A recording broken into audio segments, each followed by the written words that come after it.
the stove. So we can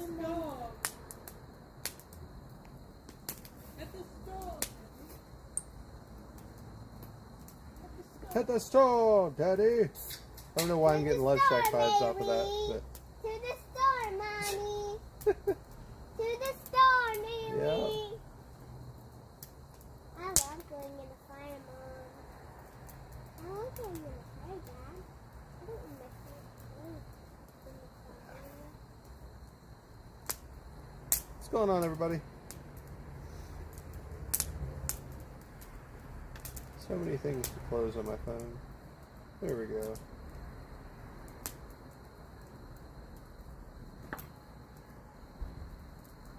What's going on, the Tomorrowland Traveler? Hopefully everybody's well. Hey Mom, hey Tina, hey Jeanette, hey Wendy. Happy Mother's Day, everyone. Michael Riley, that's actually part of the reason we're doing this tonight. And yes, Tiana's date did just get confirmed by Disney for June 28th. I'm going to collect June 28th. Can I go collect stuff? No, you can stay here though. Here, go sit down. Come on, go sit down. Go sit down. Thank you.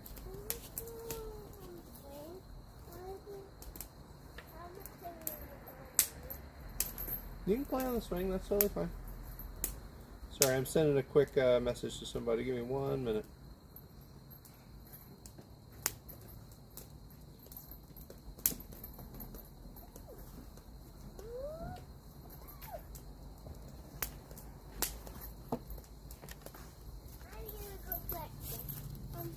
Can I sit over? Can I play?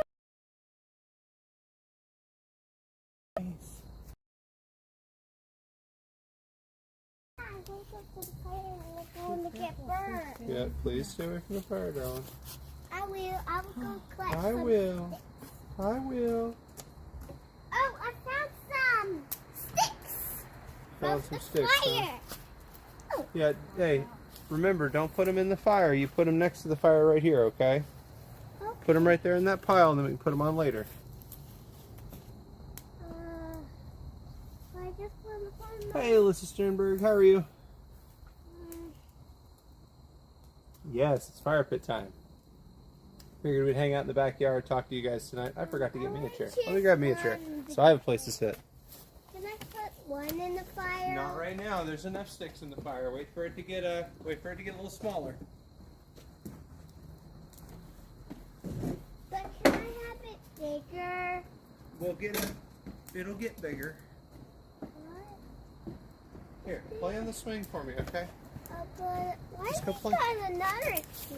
Because I need somewhere to sit. What do you mean? Why do I have another chair? Well, I You want to mind sit. scooting over right there? I'll sit right here. You have a swing to sit on. But I want to sit on Welcome in, the everybody. chair. Who brought the marshmallows? Right. That's we what forgot those. We were just discussing that. Yeah, the little one was like, they're going to be marshmallows, right? They're going to be marshmallows. We need marshmallows. I'm like, we just ate dinner. I don't know what you're talking about. I mean, marshmallows are always good, but... She didn't eat her dinner. But Careful. She sure was ready to eat dessert. Oh, she always is ready for dessert.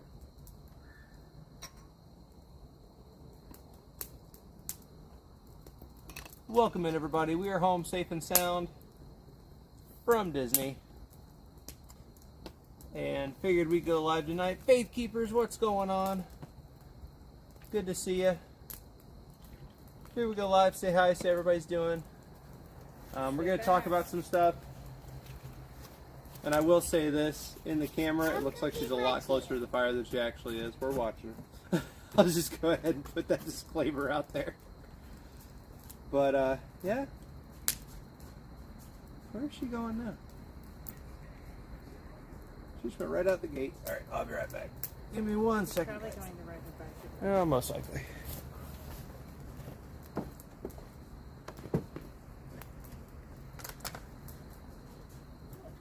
Oh, you're bringing your chair. Okay, well go take your chair. Be Oh, very, she's very, got a very little careful. baby chair. I will be careful about the fire, so I don't want it to burn my chair. Yeah, don't burn you. I'm not so much worried about the chair. Here, I'll get your chair for you.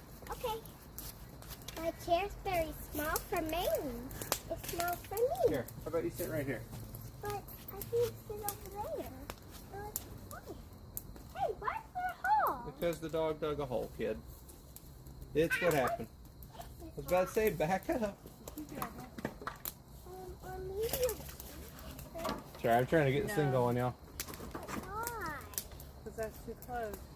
I can try. Oh, there we go. She's got to be the center. Has to be in the center. You know it. You know it. In true Baby Roo fashion, has to be the center of everything. There we go. Ugh, shoe's stuck. Oh, sorry. I just got my shoes out. Yeah, guys, we figured we'd go live, say hey, see how everybody's doing. I love Tiana's going Bayou to the is opening on June 28th.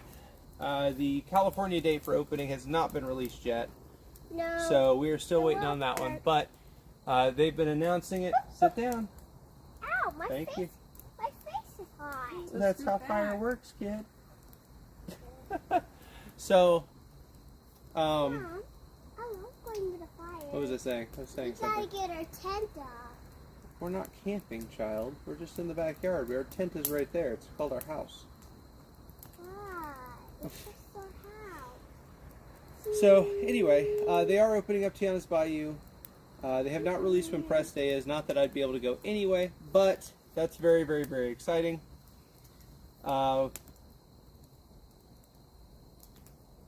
Robbie, what's going on? Happy Mother's Day to yours. What in the world? I just fell in a hole. Huh? There's a hole right there. Where? Right there. Huh? Suddenly my chair just went, "Yoop." Yeah, there's an ant. But we wanted to say hey and check in. We were going to show some merch, but then I decided to be outside tonight, so that's why we have the fire. I'm just waiting on it to die down a little bit and cool off some. It's up. Because I just started it right before we went live.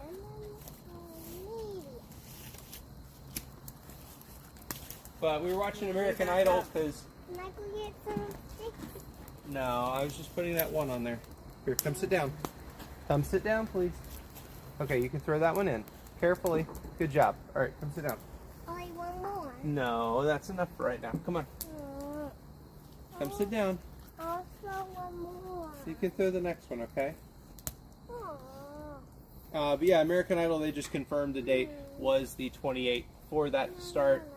So I'm assuming they'll do that like they normally do. Can I do the fire up? Is the fire out? Is the fire out? I'm trying to talk you to that. I'm trying to get the fire up. No, the fire's up enough. It doesn't need to be up anymore. It's hot outside. Why? What do you mean why? Because it's hot outside. She's just like me. Wants a bigger fire. Ah, there's a bug on your light. It's okay. There's going to be bugs on the light. That's how lights work. They attract bugs. And you're outside. Yeah, and there are going to be bugs outside, child. Why? Why do you put the lights outside? Why do you? So we can see. Why? Because it's dark. Why is it dark? We're in the age of why. Why? Everything is why. Why do you gotta get the fire? If you guys saw us at Disney on our lives, this is what it's like all the time, not just when we're live. Except occasionally she'll go, "Are you going to turn the camera on? Can you turn the camera on? I want you to turn the camera on." It's the fire, honey. So, welcome in everybody, like I said. So, they... You cut my How did finger. I cut your finger? With the chair. No, I did not. Why don't you go play on your swing? What? Your swing's right there. Oh, I don't want to get burned in the fire. Well, that's why you can play on your swing. Yeah, I need to play on the swing. Anyway, like I've been trying to say, they did confirm it on American Idol tonight, so I was watching that. That's why originally I was going to go live at 8. And hey, Darth Vader, welcome in. Happy Mother's Day to you as well, Jeanette.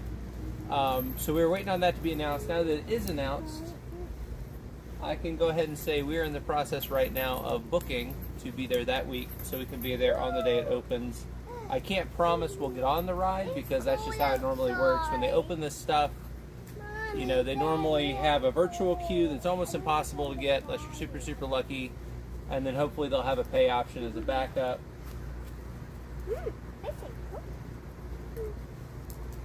Dad, Anyway, it's cold outside.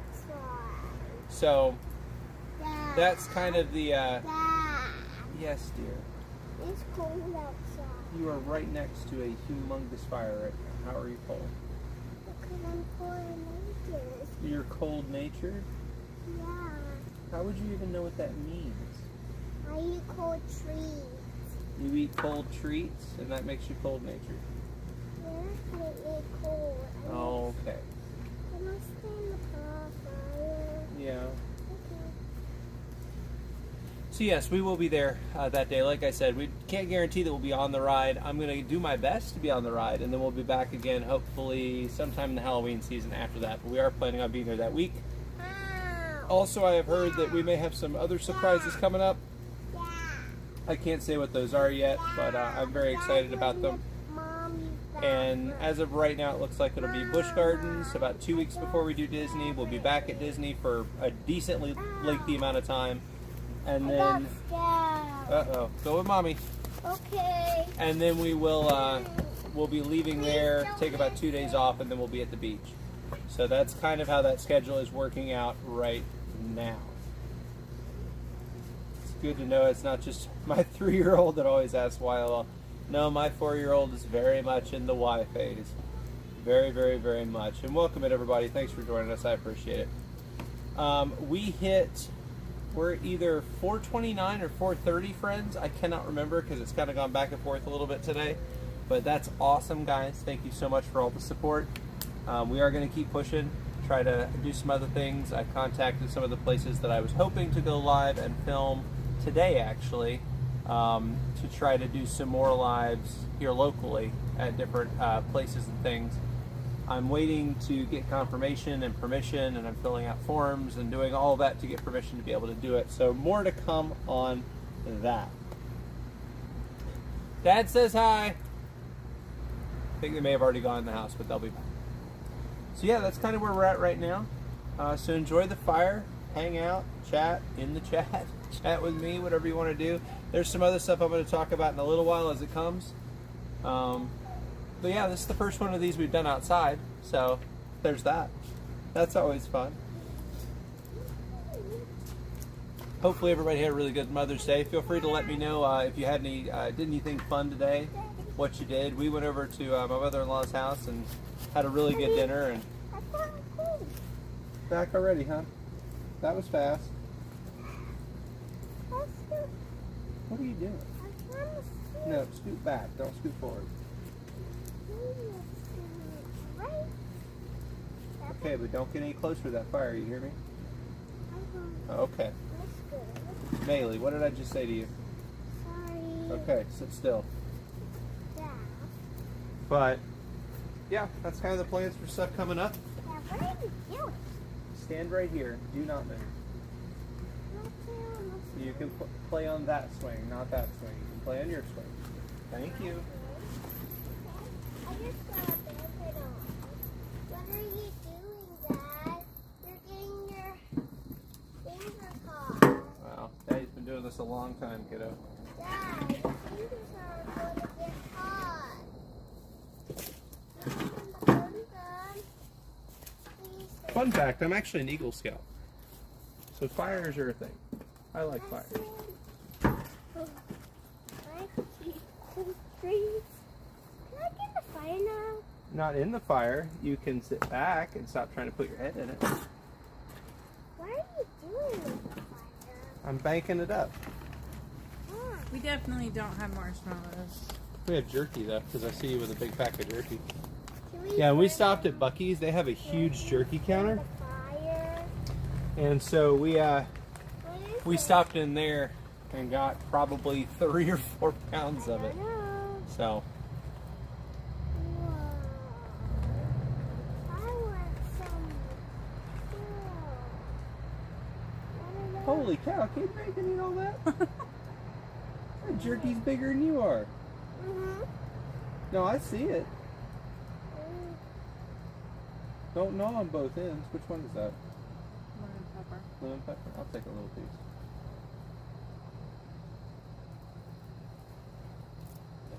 It's good, Mom. I love it. Does it make me slow? Does it make me fast? Yes, the wall of jerky. We got 6 different types. Yes! I love going in the fire. It's awesome. Mm-hmm. Yeah? Yeah. Can we play rabbit? Can rabbits go in the fire?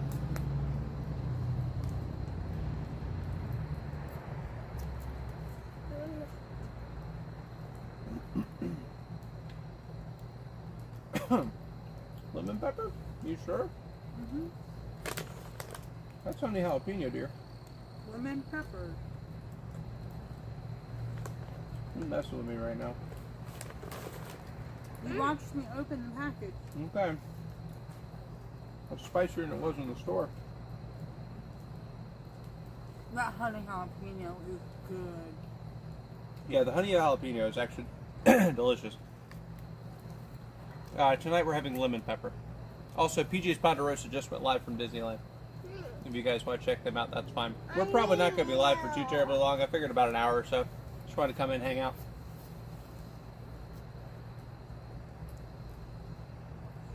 But we are very excited that we will be at Disney for the opening weekend of Tiana's Bayou.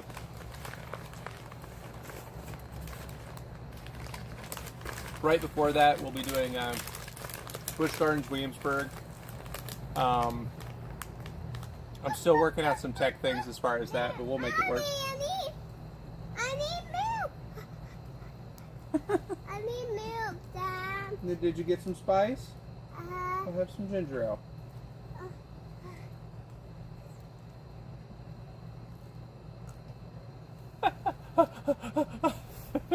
That was great. There are sometimes she can eat hotter stuff than me.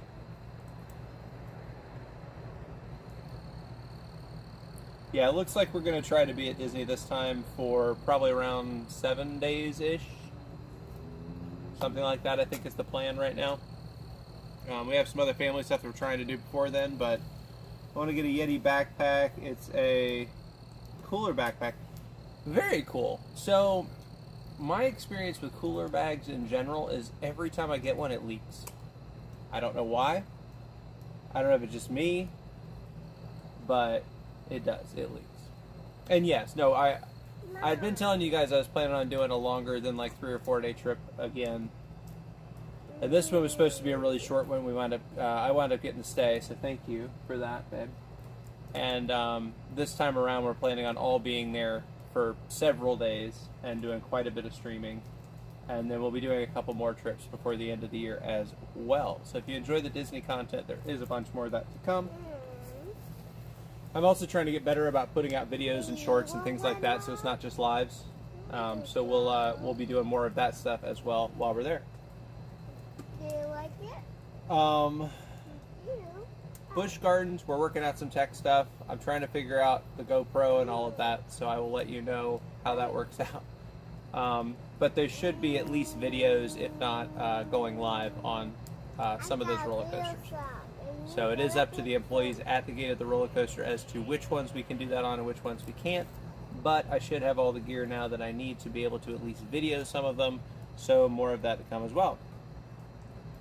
Do I have local theme parks? They're all about the same distance. They're all about 3 hours away from us. There's Carowinds in Charlotte. There is Busch Gardens, of course. No, you can have it, babe. And then there is King's Dominion as well. King's Dominion and Carowinds are owned by the same company. There are some cool rides there, but I want to kind of figure stuff out at Busch Gardens before we start trying to do that. You just had some. You knew it was spicy. Yeah, spicy. Give me There's news ginger right now ale. recently that somebody's trying to buy land in Fayetteville to build a new theme park. Daddy, it's Huh. spicy, spicy. So maybe we'll be getting spicy. another theme park in the next couple of days. I was about to say farm park. We have plenty of farms around here. How are my watch hours? That's a great question. Mom, Daddy. I think in the last... Daddy, Yes, darling. Daddy. Yes, dear. I need ginger ale because it's spicy. Ask Mommy. I don't have ginger ale. You don't want Daddy's Give her ginger ale. some island punch. I need ginger ale. Oh, this? Does she have a cup? No. No. Well, no. Child backwashes like a grown man. I'm good. Watch hours, I think overall from the start of the channel, we're at like 2,300 and some change. I think the last 28 days I'm at 1,300 and some change. So not terrible. We're working on it. Also, I'm going back through and doing some of the stuff as far as the copyrighted stuff that gets caught in the videos, as far as background music and things like that, and muting it. So if you are going back through, Wendy, I know you're going back through right now, feel free to tell me what you think, because I haven't listened to them after I've done that. I just have, because I'm in a theme park, and a lot of it, some of it, it doesn't hit you until after you try to monetize, which, well, the first level of that is at 500 friends and 3,000 watch hours. So I'm trying to kind of get ahead of the curve, because it takes forever. But I've already started doing that, so if you run across a portion that suddenly goes mute or whatever, please let me know what you think or how it sounds, because I have not listened to it because I'm busy, like, knocking it out. Faithkeeper said your view count is pretty high at 45K total. Yes, since the beginning of the channel, we are at around 45, 46K views. Some of those, though, are like, 12 seconds. Some of those are like Wendy Girl, which probably by herself is hundreds and hundreds of hours. So thank you so much, Wendy Girl. I appreciate everything you're doing right now, as well as all my mods. Patriotism USA, what's going on? Welcome in. Will you be at Disney June 28th? So you must have just popped in. Yes, we will be at Disney June 28th. The plan is right now we will be getting there sometime the previous weekend, and we will be there all week, and then leaving that Sunday. So I will be there on the 28th and the 29th. And if there's press day on the 27th, I won't be allowed in, obviously. But I can still be in the parks, all that kind of thing. So we'll be around and doing some videos and some check-ins from there. But yes, I'm very excited about the grand opening. This will actually be the first time at Disney, and the first time since I've been streaming, that I'll be somewhere when, or be at Disney when a new attraction is opened. So I'm very, very excited about that.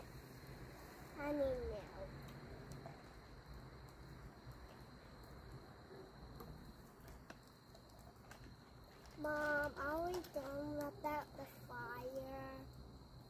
Are we done with it? Yeah. Are you over it? Literally, when I lit the fire, What? Maylee looks at me and she goes, look, you turned the fire on. And I'm like, it's not really a turn on and off type of deal there, hon. It's a little bit more to it than that. Down. You want it up. Okay, all right, I'll work on it. I got it. Calm down, Pyro. I was so Should have named you No Pyro. Here, sit down. I just wanted to No, you're not going to help me. Sit down. Thank you. Okay. When you get older, I will let you help me with the fire. But right now, you got to watch and learn, okay? Why? Because it's very dangerous. Yeah, so you can get hurt.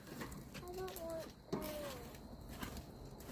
Is this Daddy going to fire up? Daddy's making a bed of coals. What? Yeah. Why?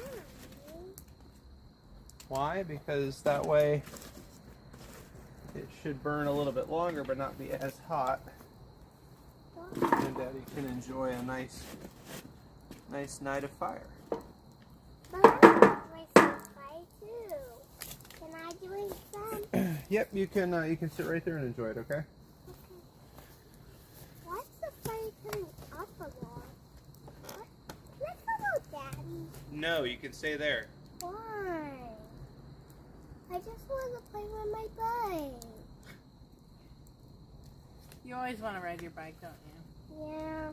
Why is my floaty there? That's my rainbow floaty. Is it for the pool?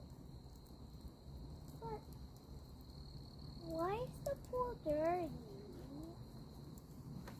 Because we haven't been using it. Because Daddy hasn't cleaned it since last year, when he winterized it. You didn't clean it, Cover, did it? Randy, welcome in. What Disney am I going to? I am going to Disney World. So, Florida. I don't want to go to Disney World. You don't? That's a development. I I want to stay at home and meet the fire. And meet the fire? I missed the fire. You missed the fire. So you don't want to go to Mickey's house? You want to stay here? Yeah. You sure? You don't want to ride the rides? But I wanted to ride the ride. Well, you can't ride the rides if you're at home. But we didn't get a flight yet. Mommy's working on it. We just need to go in the flight. Yeah? Yeah.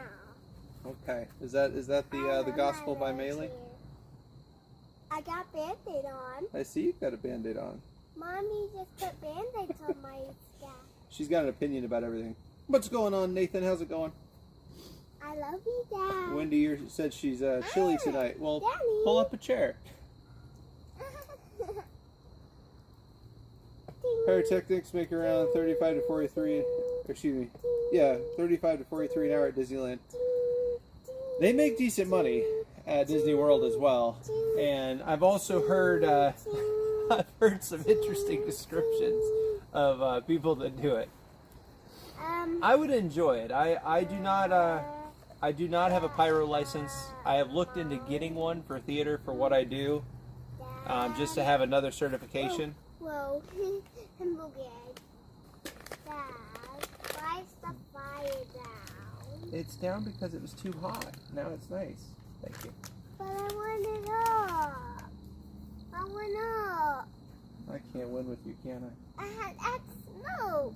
That is smoke. This fly make smoke? Where's But the smoke? I looked into. Where's the smoke going? You're having chilies right now. That's Can funny. I touch the smoke? No, you cannot touch the smoke or the fire because it's hot. Why? Because I said so. Is it hot smoke? Where's the smoke going? That way. That way? Uh-huh. Why is the smoke going that way? Why do you have so many questions? Because You're going to fall out of that chair you keep on. I get my brain and I think anything. You get your brain and you think, huh?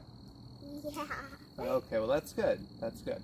But Daddy, I just want to hug Mommy. Well then hug Mommy. Can I see my Mommy back? Mommy. So, what I was saying was I did look into getting a pyrotechnics license for the state of North Carolina for a while, but That's my wheelchair. the person that I would have been able to train under actually wound up moving away. And you have to log so many hours after you take the test and pass it and all that kind of thing, and you have to keep renewing it, keep logging hours and all that. And I kind of looked at how often I would be able to actually use it and how much I would have to do as far as being able to log hours to keep it active, and just decided not to.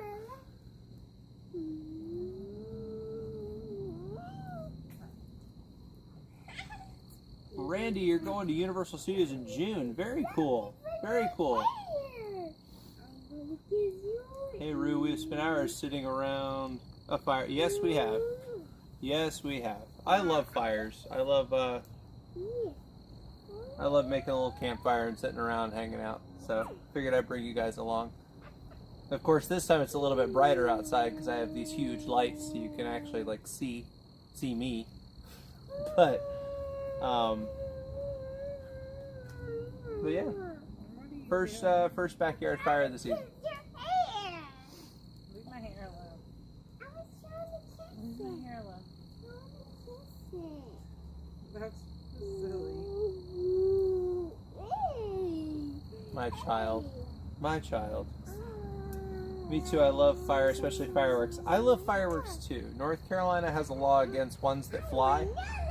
I still love them, but the only ones you can use here legally are the fountain versions. But I do love pyrotechnics, flash paper, fireworks, mortars, all that kind of stuff.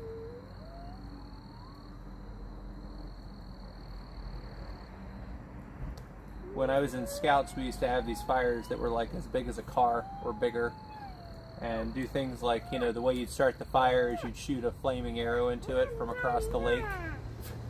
Things like that.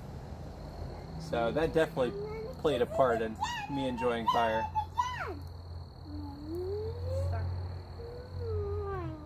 Stop. Weirdo, stop. I love you. I love you, silly goose.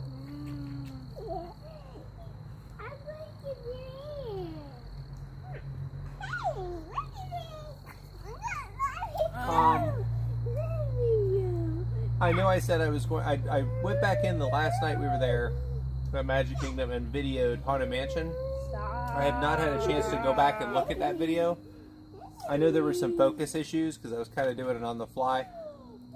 So I haven't decided yet if I'm going to put that out or not. Also, if you were on the ride to Buc-ee's, thank you so much for hanging out. I know it was lagging like crazy. So we did have to cut it, but I do have some more Buc-ee's footage that I will be putting out as well. I put out some in shorts, so there'll be more of that coming in the next couple days. Also, there's a solar event thing happening, so that's been real fun. I found out about that after we were already trying to do the live thing and all that, and I was like, well, that explains part of the reason why one day I'd be fine in one spot and then the same spot the next day, not so much. Will you quit?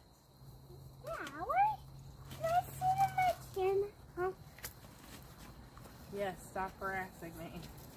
Never. Never. Oh, that was my toe. You okay? Yeah, just leave it on baby chair. Yeah, baby chair, baby toe. No more toe. Hey, let's not do that, honey. If you want to swing, your swing's right there. I want to go on my bike. But you can't go in the driveway at this time of night. But I want to swing the walk. She's such a big girl. She got a new bike, and she's so good at riding it. Yes, I'm good at it. Yeah, you're so good at it. Can I go swing my bike some more? Because I said not to. Sit down. I want to. Let's sit on the track. We'll go on the pirate ship then. I don't mind. That's why it's there.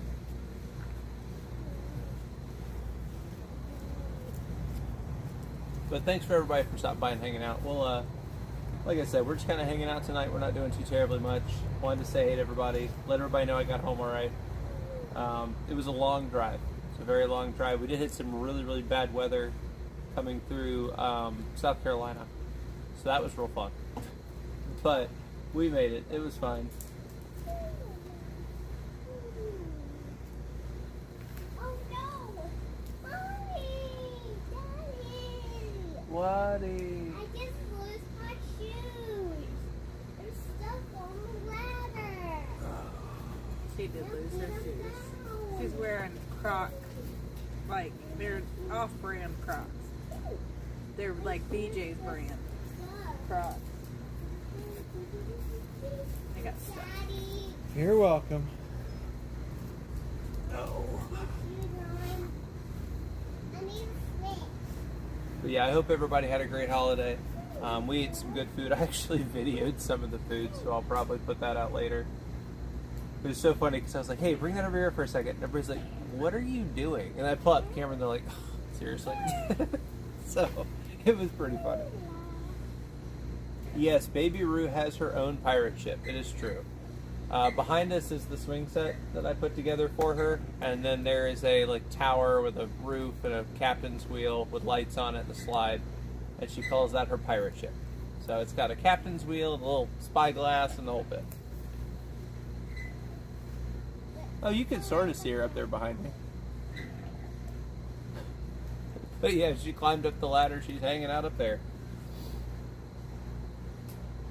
Hey, Brian, how's it going, man? Happy Mother's Day to your family.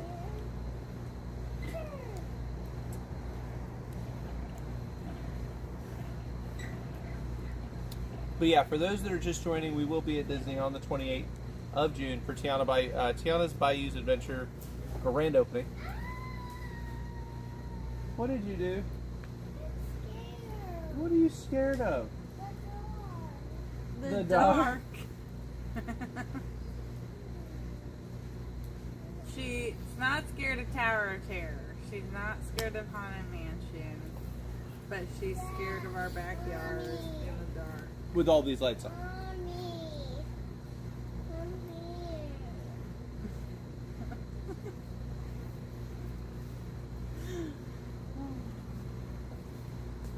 No, it's not my shoe. It's on the floor. I'll definitely be doing some cookouts and stuff back here in the next couple of months now that it's warmed up good. So you will probably see more of this backyard during that. Yeah, we'll be at Disney. Very excited about that. There'll be plenty of time for filming and lives and all that kind of stuff. I'm very, very, very excited about some of the things that are in the works for that particular trip. So I am optimistic. I'm optimistic. I don't want to say too much. But I can say that we are currently booking our trip now. So, and I believe we'll be driving that one instead of flying. So, Ouch. Ow. Ow. what is she ouching? Oh, she doesn't have shoes on. That's why. Where are my shoes? Where did you leave your shoes?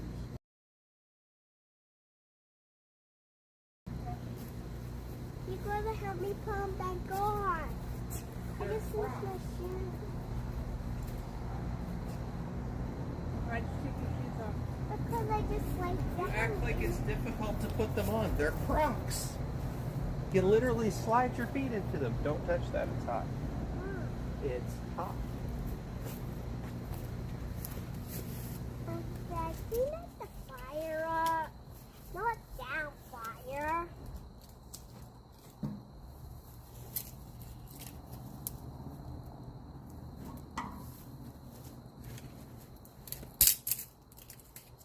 Also at the beach, we will be camping at the beach and doing some driving out on the beach, probably some fishing.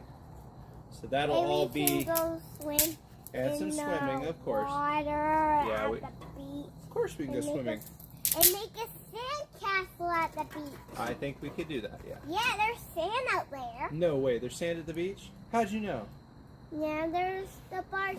The beach is really far away. The beach is the closest thing we go to. Yeah, the beach is so far away. She said earlier she had to get on a plane to go to the beach, and I was like, no, baby, that's not What right. beach are you trying to go to? We just drive to the beach. That's right. Yeah. And we camp at the beach and get the fire at the beach. That's right. And it was dark outside. But yeah, we'll be doing some fishing too. And we can fish.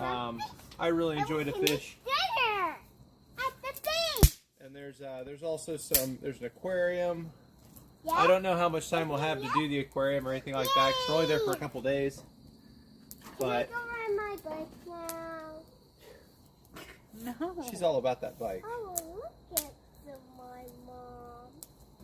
Hey, can you go see me how I ride my bike? You're about to go to bed, sweetheart. No, I don't want to go to bed. The fire Said every bird. child ever, right? Thank you, Daddy.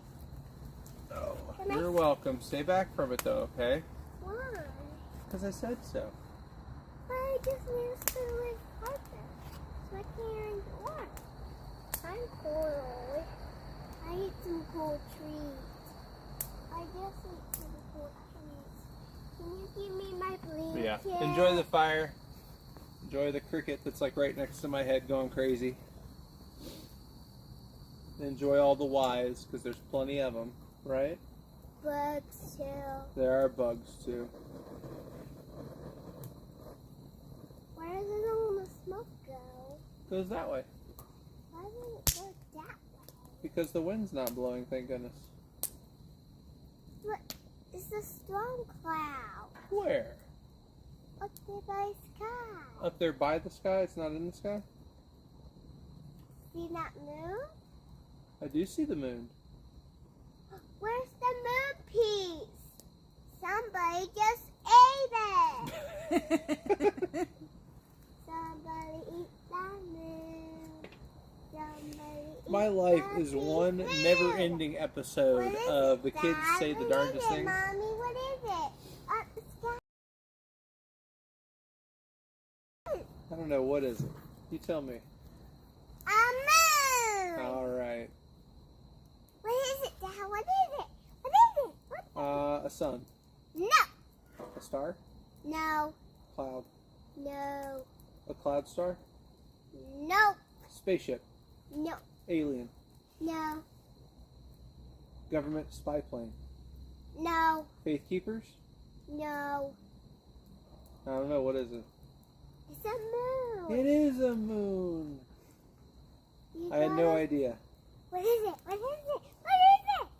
What is it? What is it? What is it? Tell me, Daddy. Tell me. Tell me. Tell me.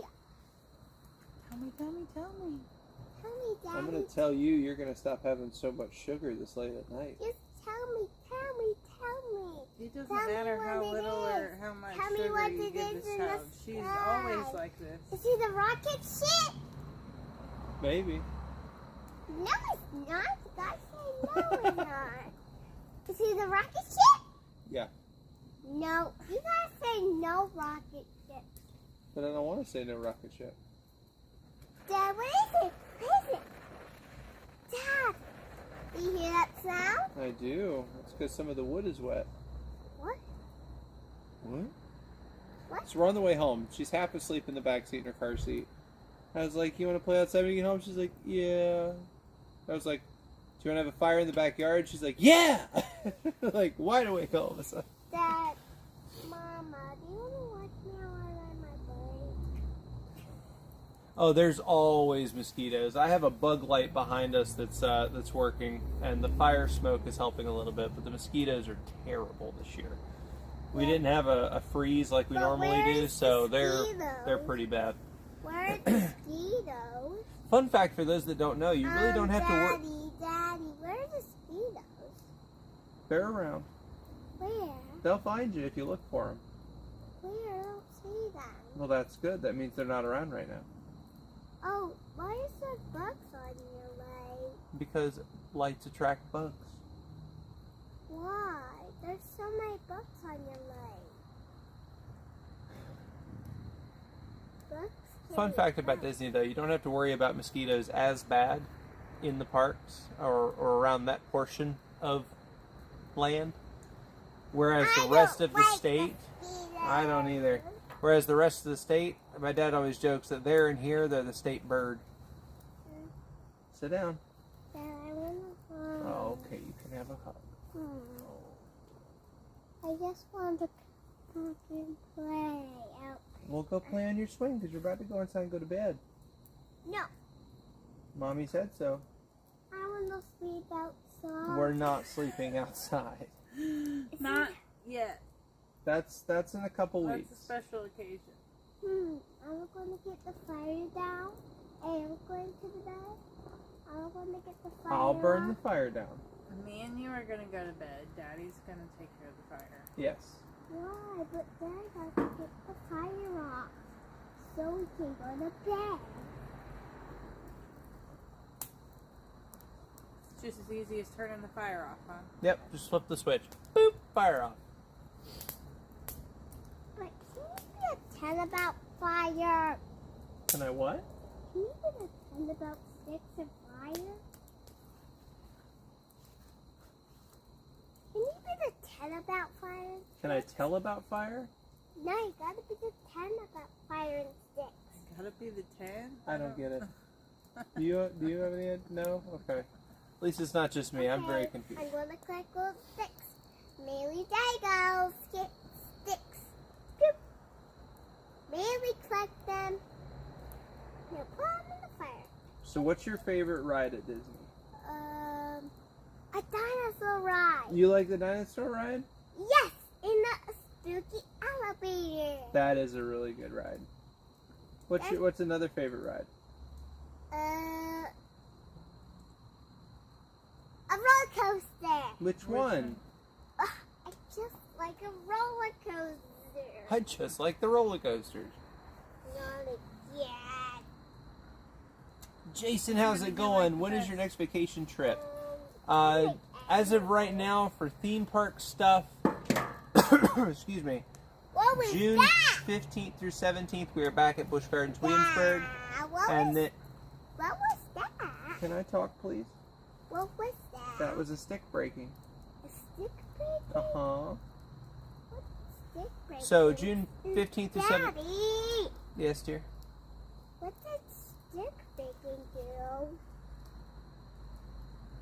It just broke. I don't understand your question. It broke off Uh-huh. and it just got fire in our house. No, it did not. Yeah, it just did. Look at all the I'm so glad you have sticks. such an imagination. Why are the sticks caught? The sticks are burning. Hey, I'm going to answer a question, so can you give me a second? Okay. Okay. So June 15th through 17th, we will be back at Busch Gardens, Williamsburg for a concert and more rides and stuff like that. Then coming up on the 23rd, I believe, of June, through the 30th, we'll be back at Walt Disney World. And then immediately following that trip on July 4th through... Dad, what's the fire down? 7th, 8th. 7th or 8th, I think it is, we'll be at the beach. Daddy. So there'll be a whole bunch of stuff coming up right back to back to back in June. From now till then, Daddy, the fire's going off. it's not going off, honey. It's just getting smaller. It's okay. It's all right. I promise it's I okay. want the fire. Can you stop hitting yourself in the face? You're gonna bruise it. Dad. Yes. Oh no! Look at the stick. Anyway, between now and then, I'll be doing a lot of working. Daddy. I'm on it, honey. Just sit down and chill. I'll be doing quite a bit of work, You gotta and get I've the got some fire up. videos still to edit the and get out from our fire last trips, as well as Daddy, getting some tech gotta stuff get the ready fire and up. tested for our upcoming trips. Daddy, you gotta get the fire up. And then also, I spent yesterday for about an hour and a little bit of time today contacting some local places that I'd like to film and go live from. That they're kind of like museums, stuff like that.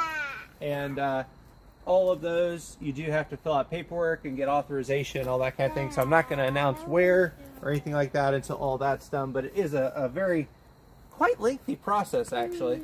So I'm in the midst of starting the ball rolling on all of that as well. You want to sit on my lap? Here, let's do it like this. Oh, come here. Yuppa. There, how's that? Yeah. You like that? Okay. So hopefully that answers your question. Dad, look, it's on your phone. Yes, it's on my phone. That's so I can see what they're saying to me. If they talk to me, it comes up on there, and then I can answer their questions. Oh yeah. Yeah. Can I tell a question about the camera too? Sure.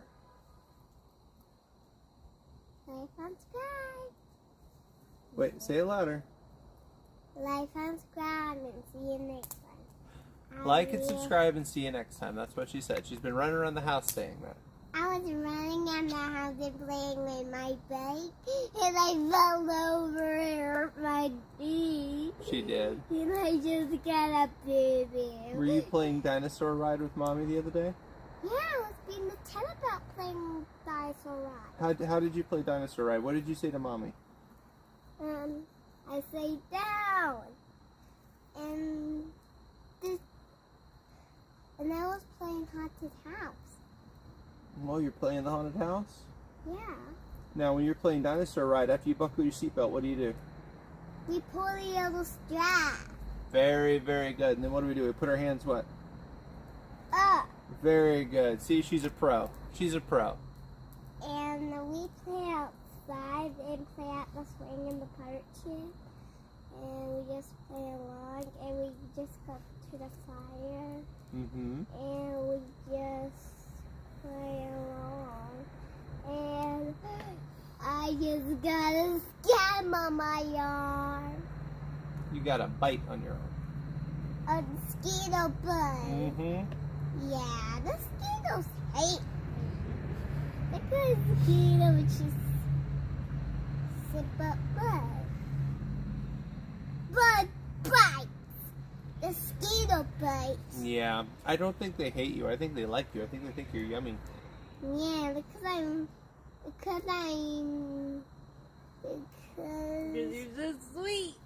Because I'm mango. You're mango. Because like mosquitoes. What do mosquitoes eat? They eat your blood. They eat my blood? Yeah, remember the movie with the dinosaurs? Mr. DNA comes out and goes, "It's in your blood." What? And they were on the back of the dinosaur. Oh. Sometimes they'd land on a tree and get caught in the sand. Why? 'Cause boom, dino DNA. Yeah, sorry. Dinosaurs! You see a word, what you say? It doesn't matter. Any roller coaster. Dinosaurs. Exactly. Roar, roar, roar! That's right. How do we go, Millie? The asteroids are coming. Well, where do we go? Roar! You're not gonna make it. You're not gonna make it. Roar! Hey, you made it. I think you made it back with you. I better find it before security does. Thanks for everything. Like, subscribe, and see you next time. She says it more than I do. And I will see you tomorrow. Good night, people. See you tomorrow. Like and subscribe. Okay. And All right. I think they've got it. Like and subscribe. All right. Ready to sit down? Mom, I want to see you. No. Okay. You can sit on my lap somewhere. Okay. Dad, can I talk some more? Sure. Why not? Okay. If you see to I will cry, and I will see talk, and I will talk some more for you. Oh. Okay. 1, 2, 3, 4 numbers. Let's play numbers. You want to play numbers? I don't think I want to play numbers. That sounds too much like school. No, at Maylee's house. Oh, at Maylee's house we play numbers. Yeah. How do we play numbers? We say 1, 2, 3, 4, 5, 6, 7, 8. I know the kids, my little kids were out to play. 1 little, 2 and 3, 4, 5. 6 little kids were out to play. 7, 8, 9, and 10, 11, 12, 13, 14, 15, 17. I don't think that's how that works, but okay. 18, 19 little kids. Okay, all right. 5 little kids are 1, 2, 3. 3 little kids left were up to play. 1 in the 2 in the 3, 4, 5. Have you heard this song before? Okay, I hadn't either. Did it work? Did what work? Look! What? It's working. What's working? Look! What? Look! Did they like and subscribe? Is that what you're saying? Yes! Look at that! Can I have some? You want some of the Island Punch? This right here? Yes. Tell you what, you ask Mommy really nicely, she might go get a cup for you. Can I get a cup? No, it's time for bed. Oh, I want that one. I gave her some of it earlier. I want some.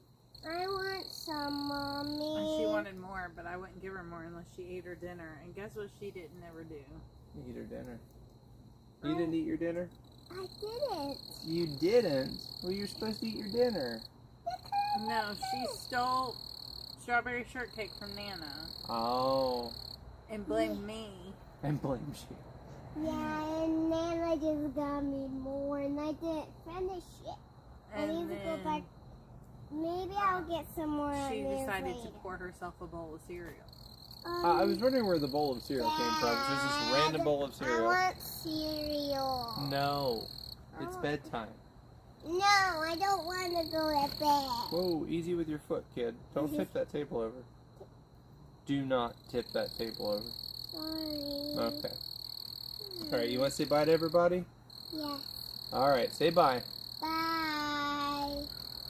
Alright, come on. Good night. Good night. Alright, time for you to go in. Time for you to go in before the mosquitoes get you. I don't want that. That's right. Mosquitoes are I'll be right back, coming guys. in my yard. Good night. I've got to go take care of her. Good night. Like, subscribe. Have a good I sleep. want mosquitoes bite my arms. Alright, kiddo. Go inside. The mosquitoes going under my baby. Here, give me 1 second, guys. While I help them get situated inside, Can you turn the camera? I am going to do And you gotta get the fire off. that. Daddy's going to stay with the fire. You can't just turn it off, baby. Why? Because it doesn't work that way. Here, I can walk you guys to Even though I can sit the door. I am going to walk you to the door.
There we go.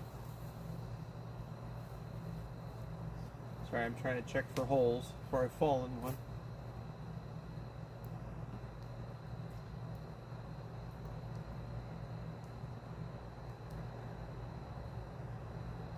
This is like Christmas videos you can play with fireplace stockings and stuff. That's funny.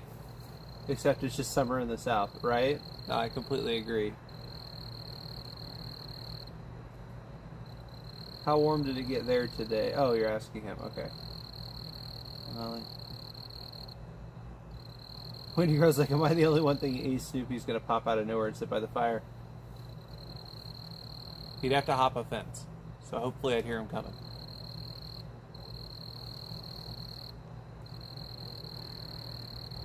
Yeah, no, it's actually been, by the time we hit South Carolina, it was way cooler than Florida. Florida, it was very, very, very warm. So, yeah. We got out of the car. I think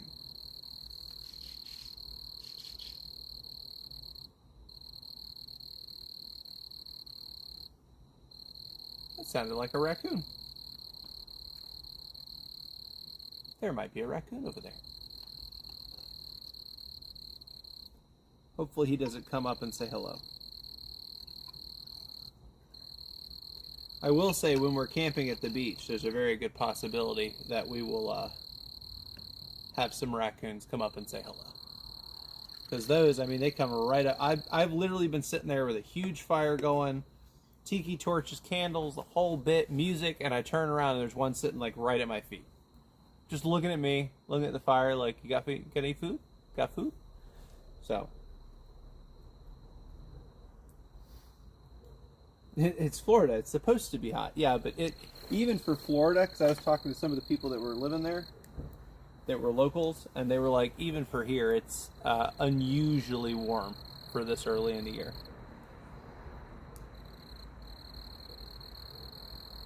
Yeah, there's a couple of crickets right there next to the camera, so I know you guys can hear those.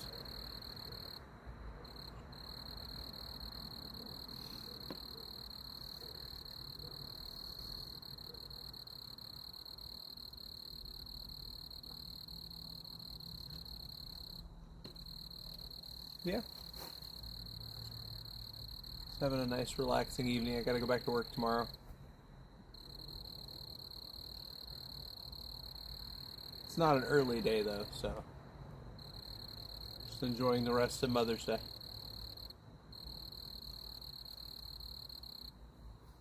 Even crickets have something to say. Oh, you know it. You know it.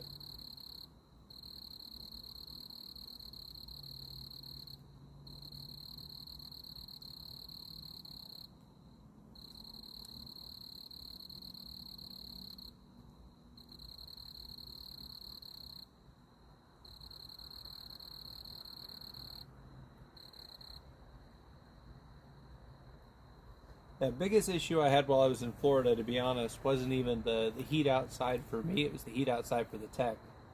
Because, especially that one day we were walking across the boardwalk and everything, I mean, that sun, that direct sun was overheating that phone like that. I mean, it was super, super fast.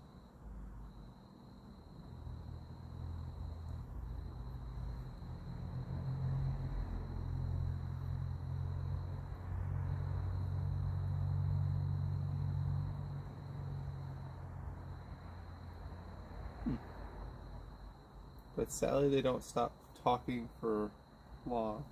I don't know what you mean. Though the ones around here, the one right there just stopped, but there's one now over there that's going nuts. So, but yeah, I had a couple of issues. I didn't have any battery issues, which was nice. I didn't have as many battery swap outs as I normally do, because the big battery was definitely doing what it was supposed to be doing, and that helped a lot. I ran pretty much everything while I was there off of 2 batteries, so that was awesome. One was in the backpack, and that kept the gimbal and both phones going all day long. And then I had one in a fanny pack for like roller coasters, where if I left the backpack or I didn't want to deal with the backpack, I could have that on and have the phone plugged in, like when it was on the chest mount and all that. So that was very helpful.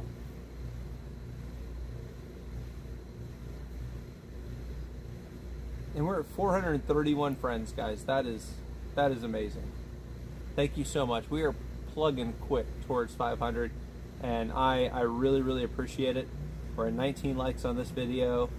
I think we had one video at Disney where we hit 81 or 82 likes. That was amazing. We had one video where we had 1,200 plus people watch at some point during the video, like during the live.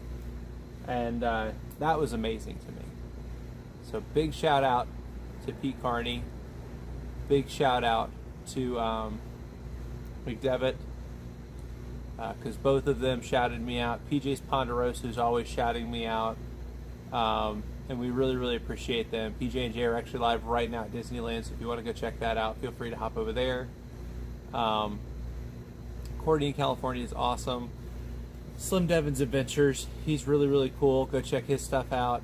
I think you'll probably like some of the stuff coming out soon in the next day or two for shorts, because a lot of it's going to be food.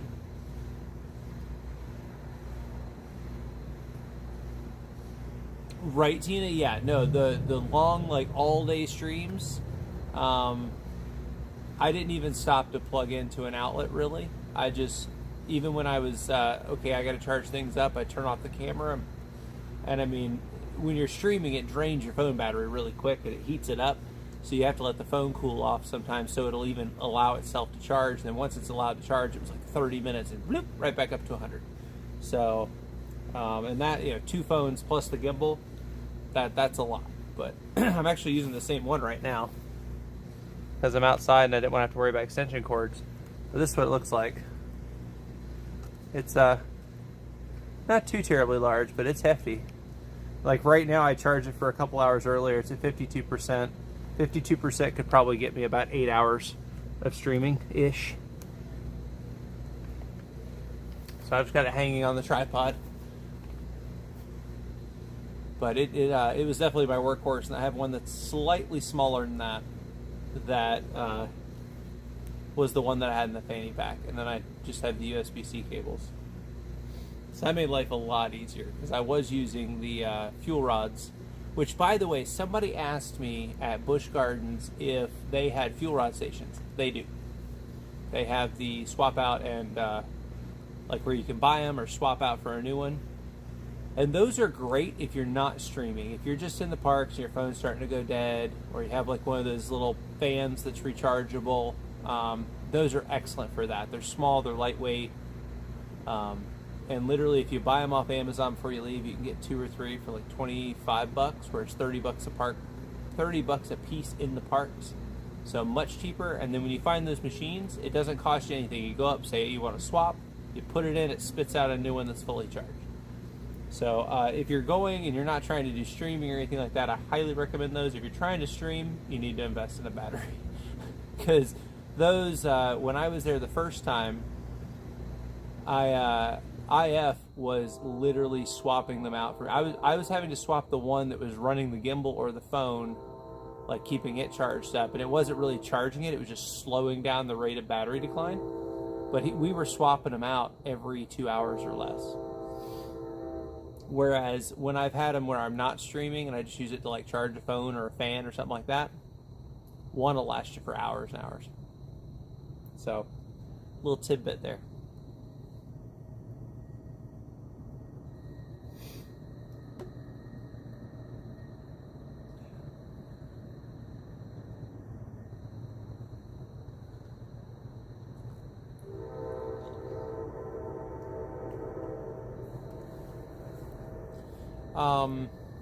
For shows and things like that, now they don't allow selfie sticks in the parks.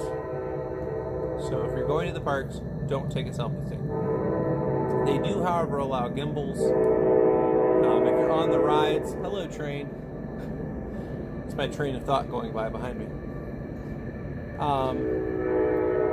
You can't have a gimbal that extends on a ride. And if you do have one that extends, they'll tell you do not extend it. That's why you probably heard me in the background several times, especially on Thunder Mountain at Everest. they'll come by and say, do not extend that gimbal. And I'll be like, it doesn't extend. Because mine doesn't at all. Like, what you see is what you get. It's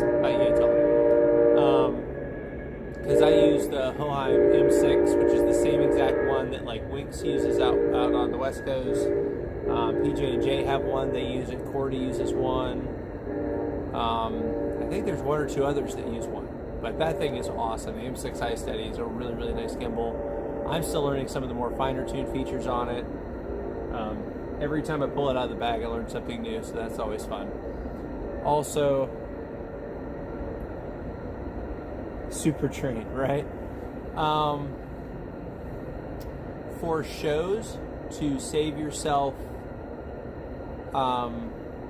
basically to save your arm and to make your video steadier, I use a monopod attached to the bottom of the gimbal, which at the beginning you see it shake a little bit. It's because I'm screwing the monopod in, and it's just a leg off of a tripod. So, I mean, I could just hold it and do kind of this number, but it has one foot on the ground.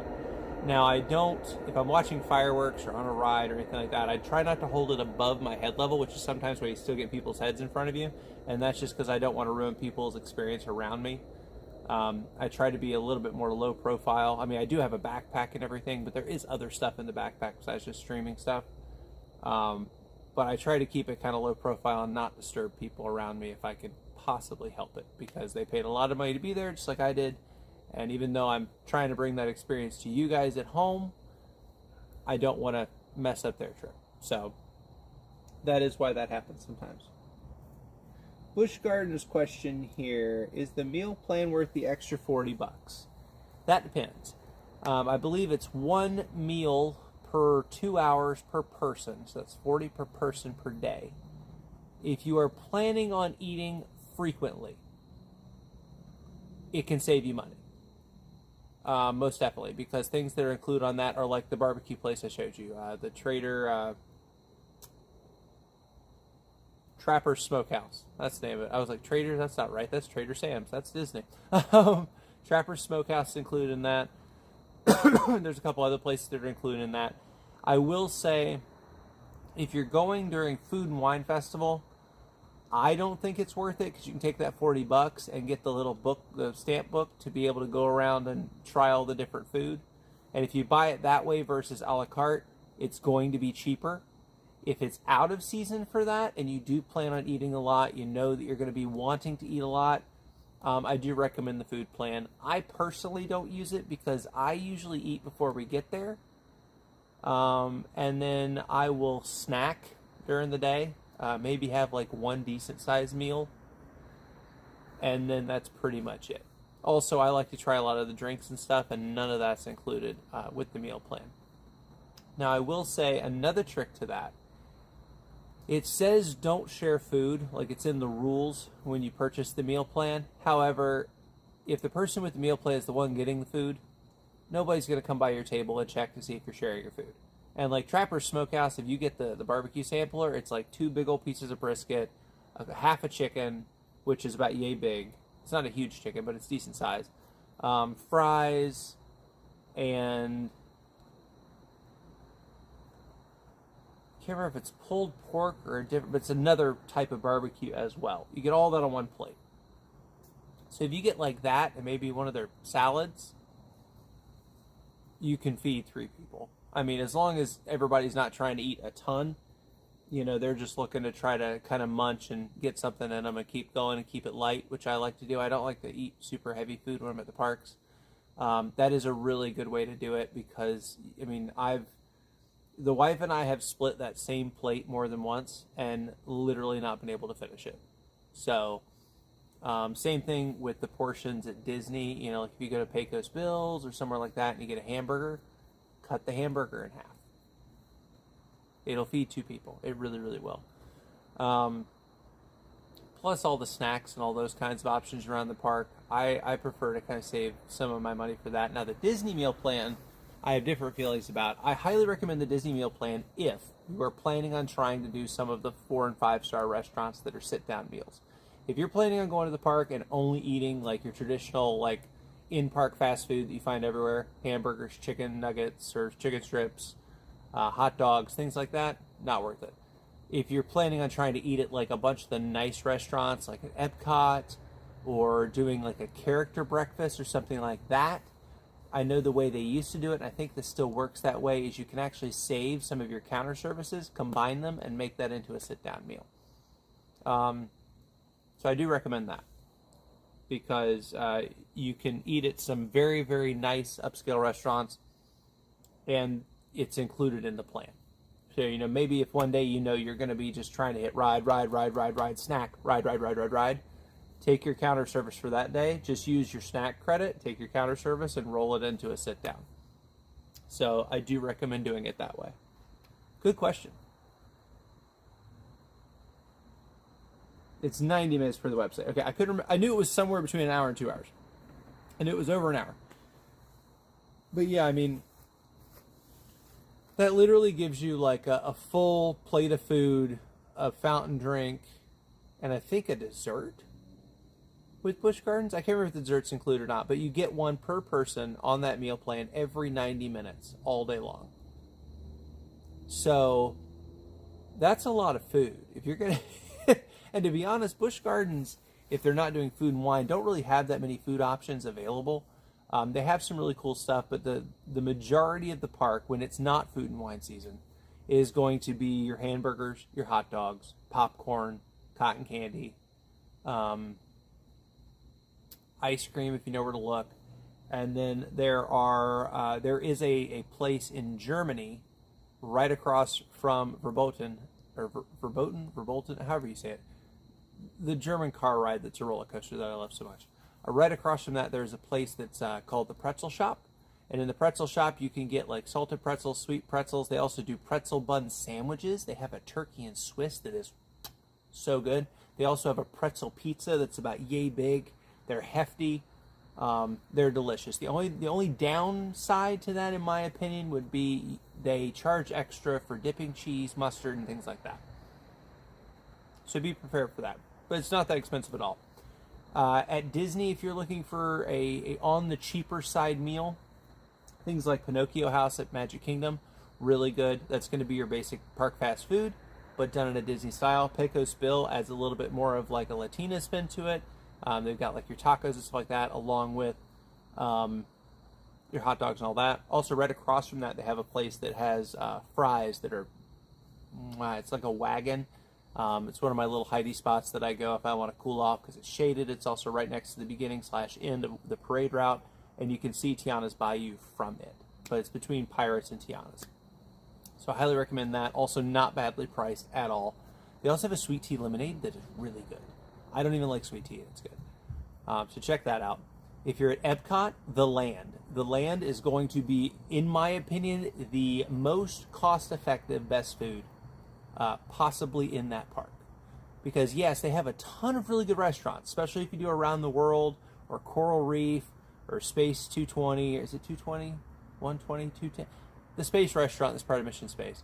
Those are going to be more your 4 or 5 star dining sit-down meals. If you're looking for like a quick bite that is substantial amount of food for not very much money, I haven't posted it yet, but I am working on a video. When I took my break at Epcot, the last 2 days I was there, I went to the Land and I ate for less than $13. I got a roast beef and Swiss sandwich with like arugula and garlic aioli on a brioche bun. It was this big and like that thick. It came with a side. You could get fries, chips, or pasta salad. Pasta salad's in a cup, about like that. All that for like $12.38. $12.38 after tax. It was less than $13 after tax. And the other trick is you don't have to get a soda. Like if you're at any of those counter service places and they have a machine, just get the ice water. If the water tastes, and believe me, I get it. The water does not taste good in Florida. I totally get it. It's like beach water. It's not good. So, I mean, Mio makes stuff that you can add to water. Kool-Aid makes stuff that you can add to water. Tang. And you can bring that stuff in with you. They're not going to stop you at security for that. So if you don't like the taste of the water, bring a water additive. Just make sure you drink water. And that's going to be your most cost-effective way to do it. Because, yeah, they'll sell you a $6 bottle of water. They don't have a problem with that. It's usually Dasani, if I remember right. But if you do the free water route and you go to any of the counter services, just say, hey, do you guys have any water, ice water? Now, I will say this. I like ice in my water. Not everybody does. If you are at Hollywood Studios, anywhere in Galaxy's Edge, they're not going to give you ice. It's just going to be water. It might not even be particularly cold water, but it will be water. If you're looking for ice, you're going to want to stay out of that area and get water before then. The commissary, by the way, ABC Commissary at Hollywood Studios, another place to get a really good, substantially sized meal, some really cool options for not very expensive. Same with Backlot Express over by Star Tours. That's also going to be a place where you can really get some good food, not a huge price point on it. It also has air conditioning. It's pretty close to everything on that side of the park. I mean, you come right out, you're right there at Star Tours. You go right, you're at Indy. You go left and go past Star Tours, you're right there at Muppets and at the entrance to Galaxy's Edge. So good place to cool down. Another place you could fill up your water bottle because it does have just a soda fountain. You walk up, you can use the ice in the water. There's no charge. So I highly recommend those as well.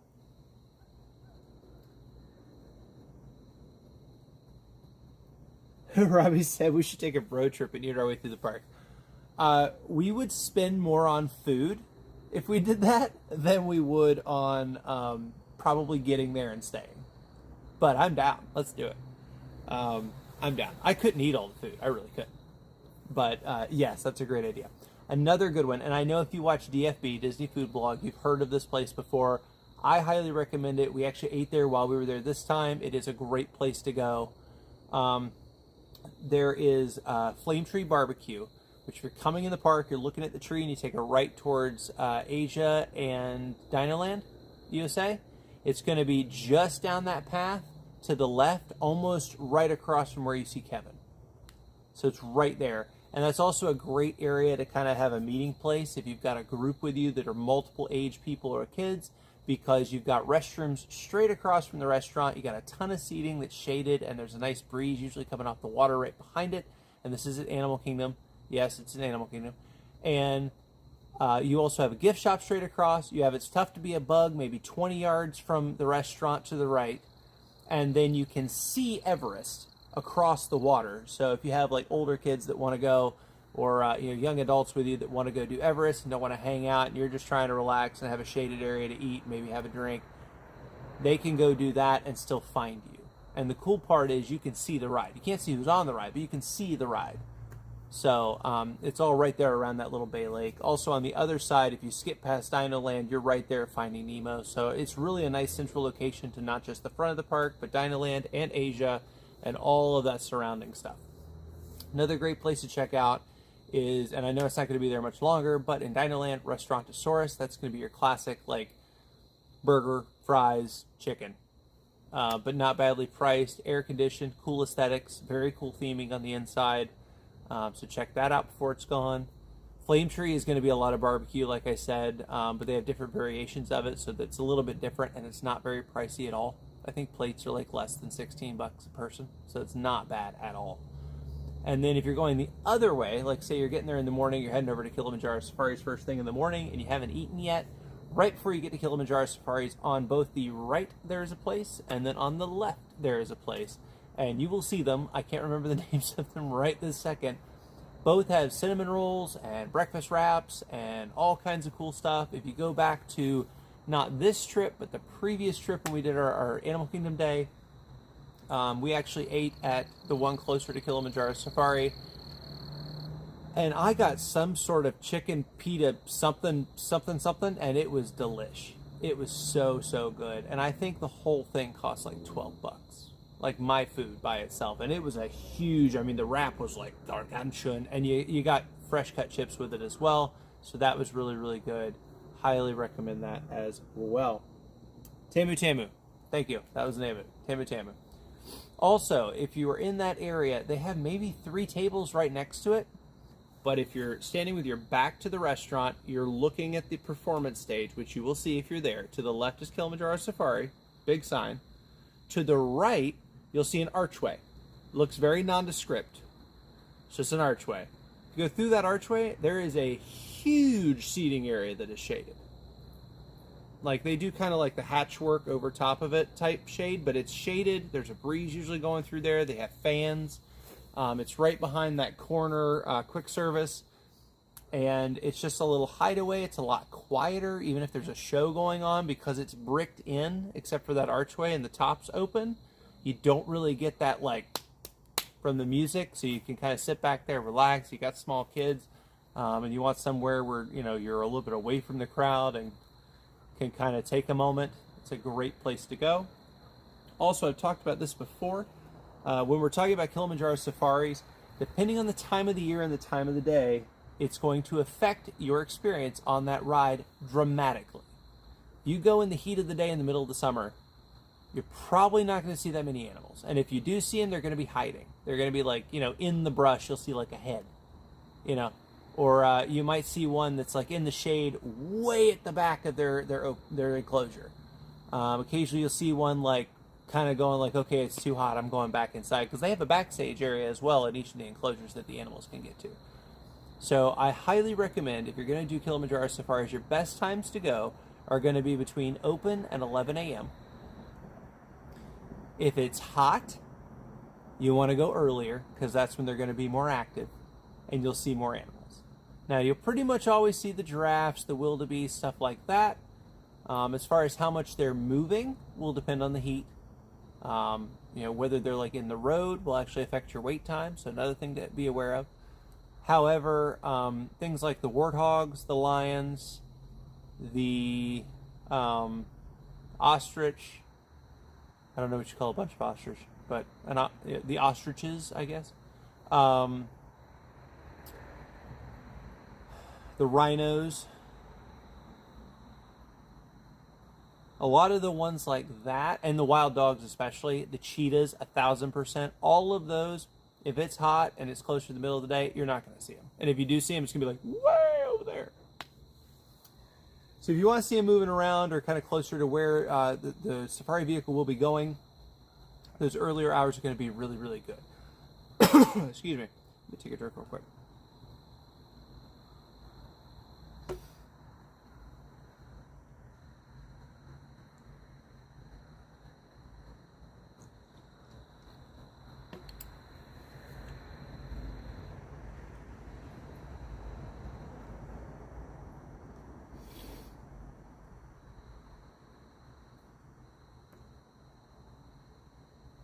Okay.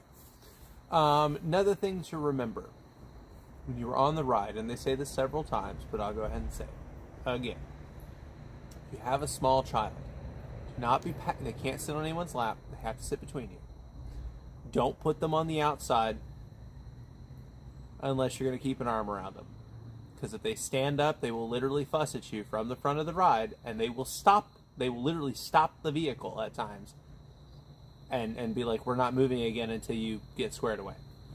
So if you want to save yourself that whole experience, don't do it. Another thing you can't do is if you realize the kid's on the wrong side of you can't move them once they start the vehicle. Once the vehicle starts moving, wherever you are is where you stay for the duration of the ride.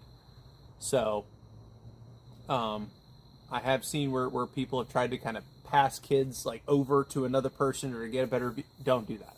Bad idea. If you drop anything out of the ride, you can let them know they're not going to stop. Someone's going to have to try to come out in a truck later and retrieve it.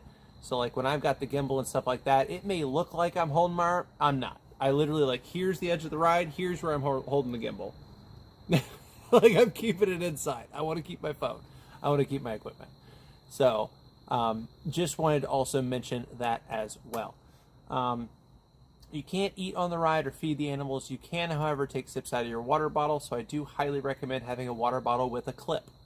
Mine, which I know you guys have seen before if you've watched me on live, I have one that is metal, that's insulated, and then the top screws off, but the top that's on there actually has an installed piece with a hook, a spring hook.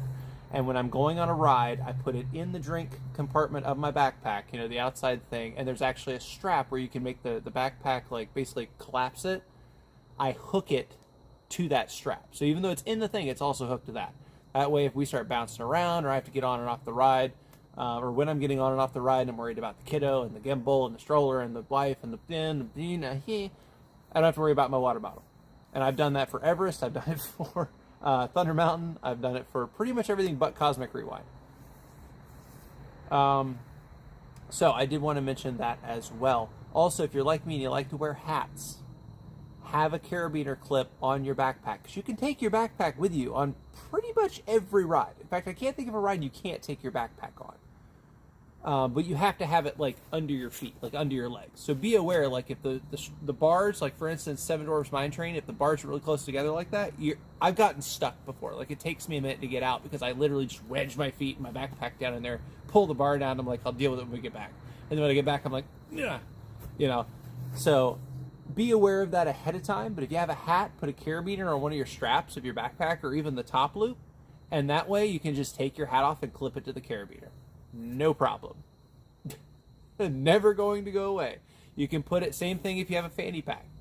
Clip it to your fanny pack, unclip it, put it through the loop, clip it back. What I usually carry in my fanny pack, if I'm going on like Cosmic Rewind or something like that, is my glasses case. So I can take my glasses off, put it inside the zipper pack.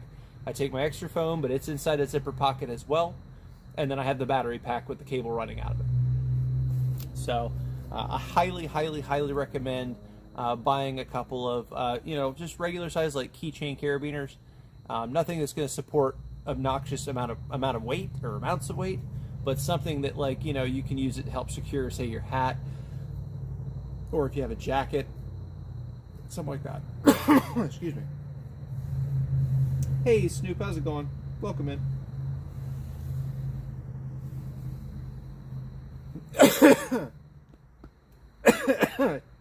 Choked on it. Ooh, breathing. It's difficult.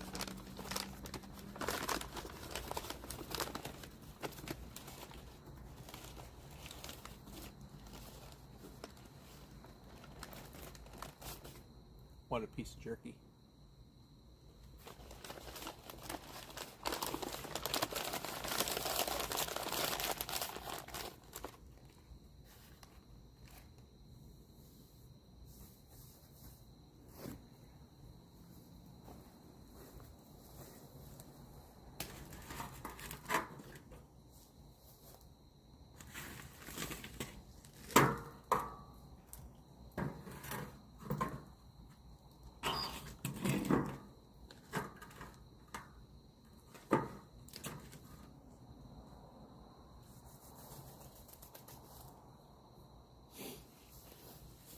Ooh, got some smoke in the air.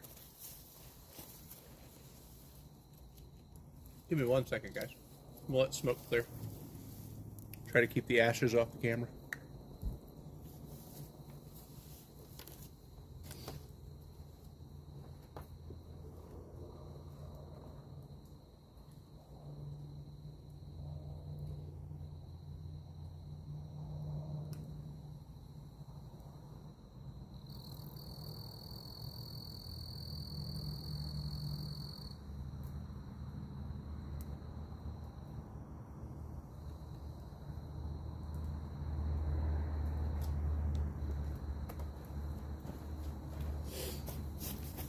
Much better. Okay. So hopefully some of these tips and tricks are helping.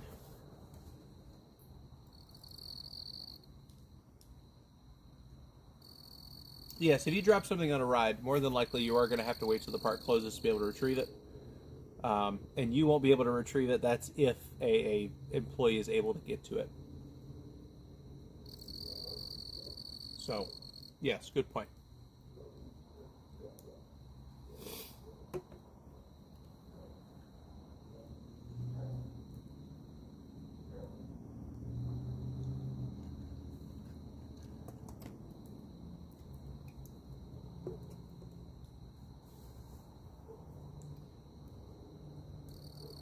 Yes, Ace. Happy Mother's Day to your mom. Ooh, it got smoky.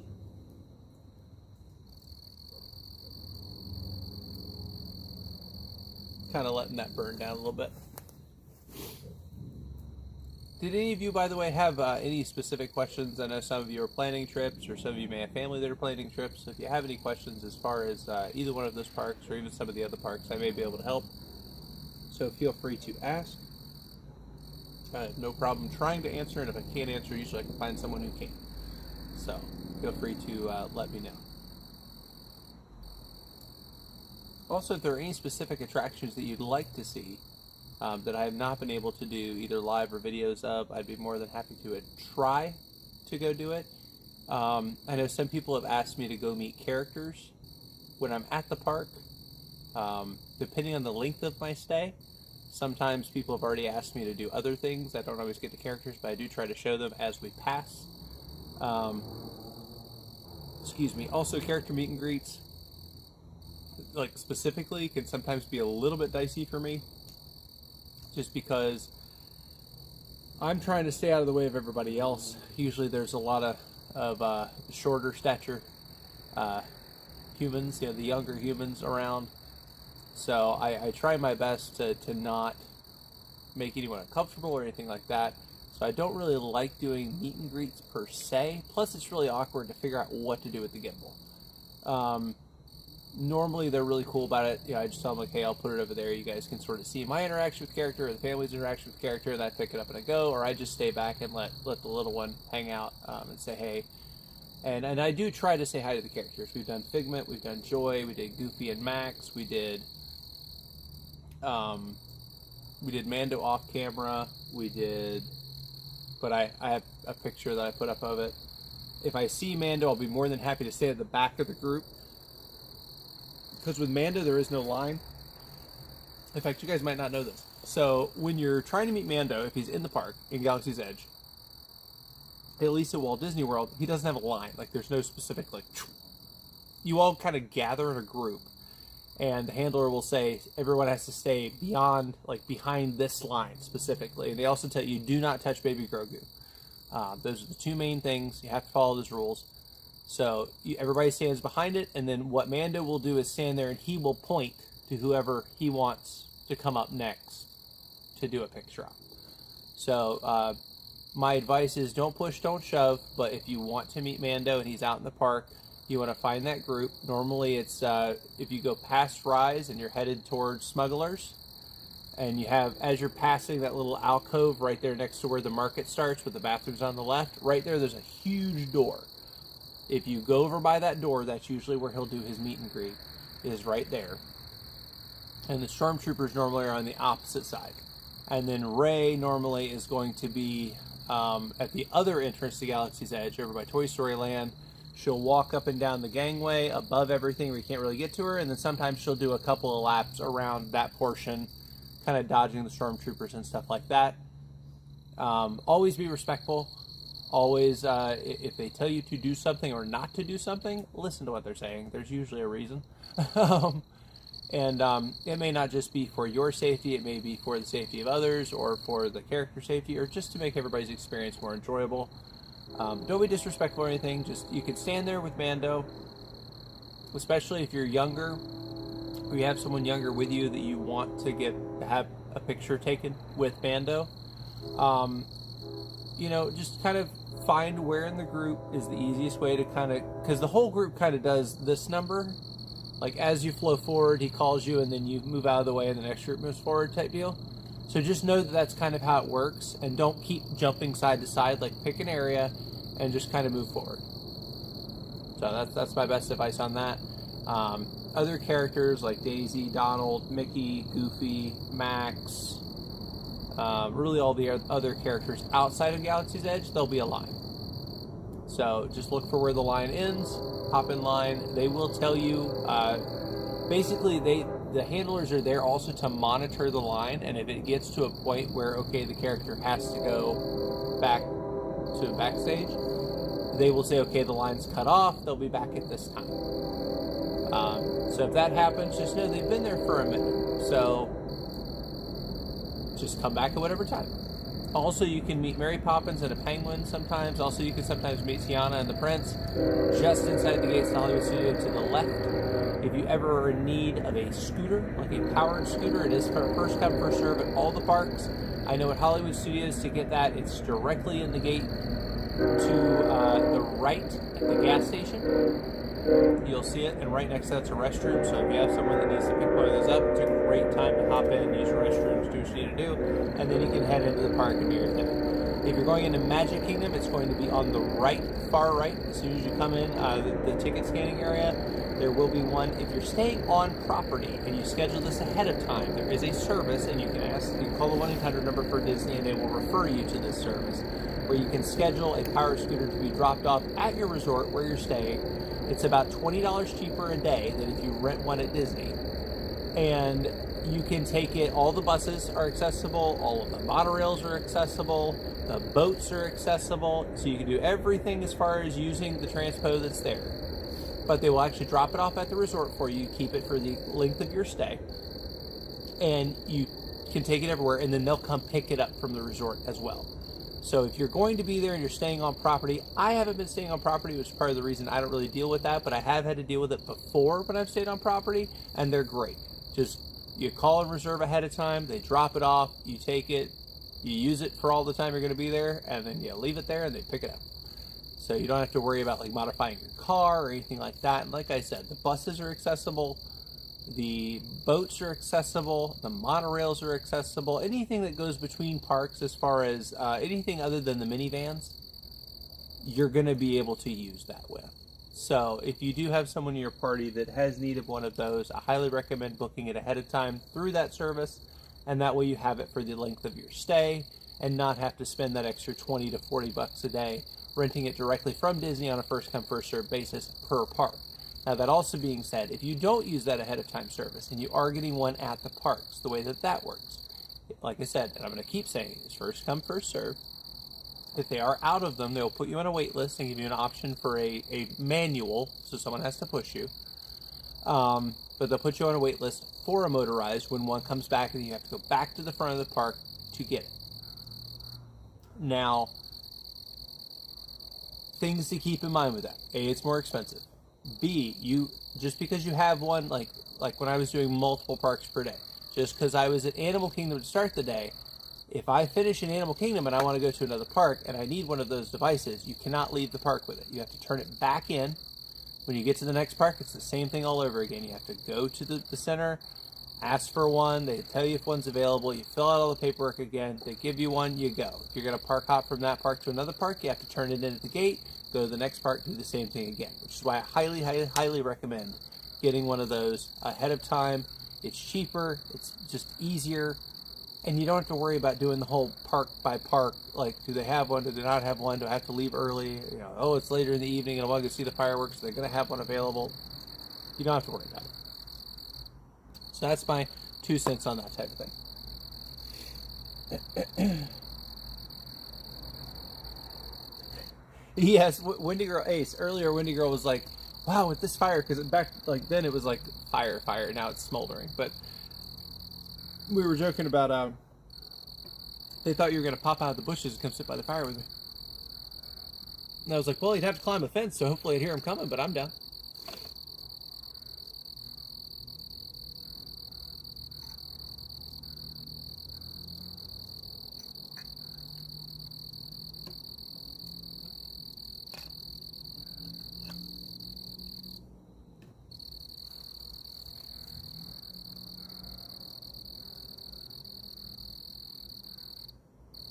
Oh, that's awesome.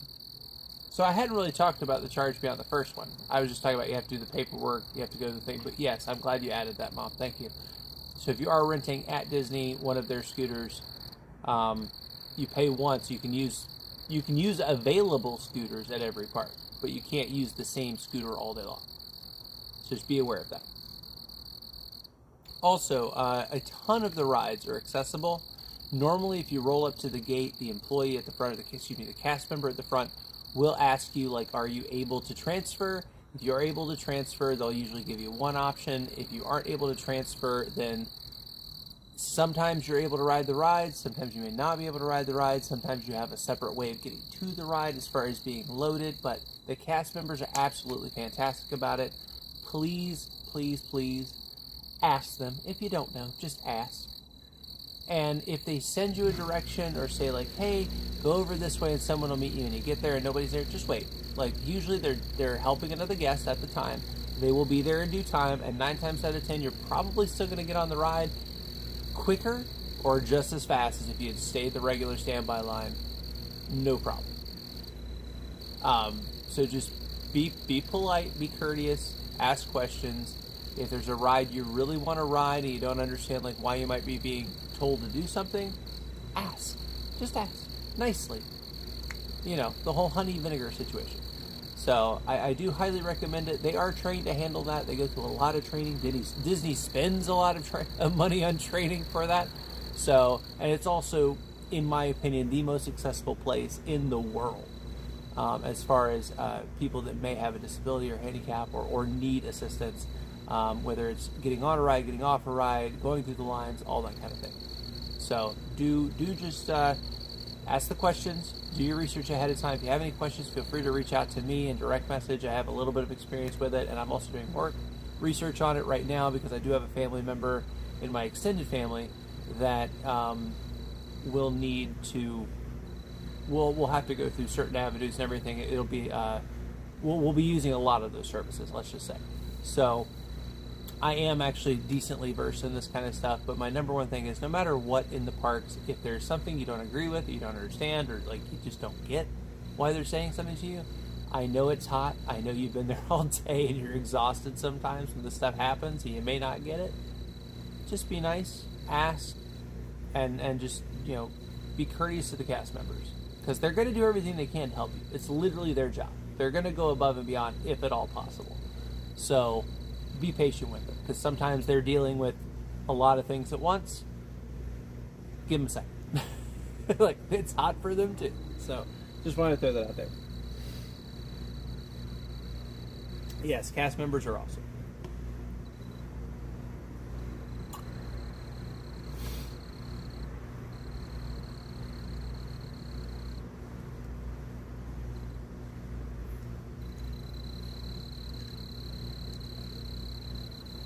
So a couple of things to remember when you're going to the parks.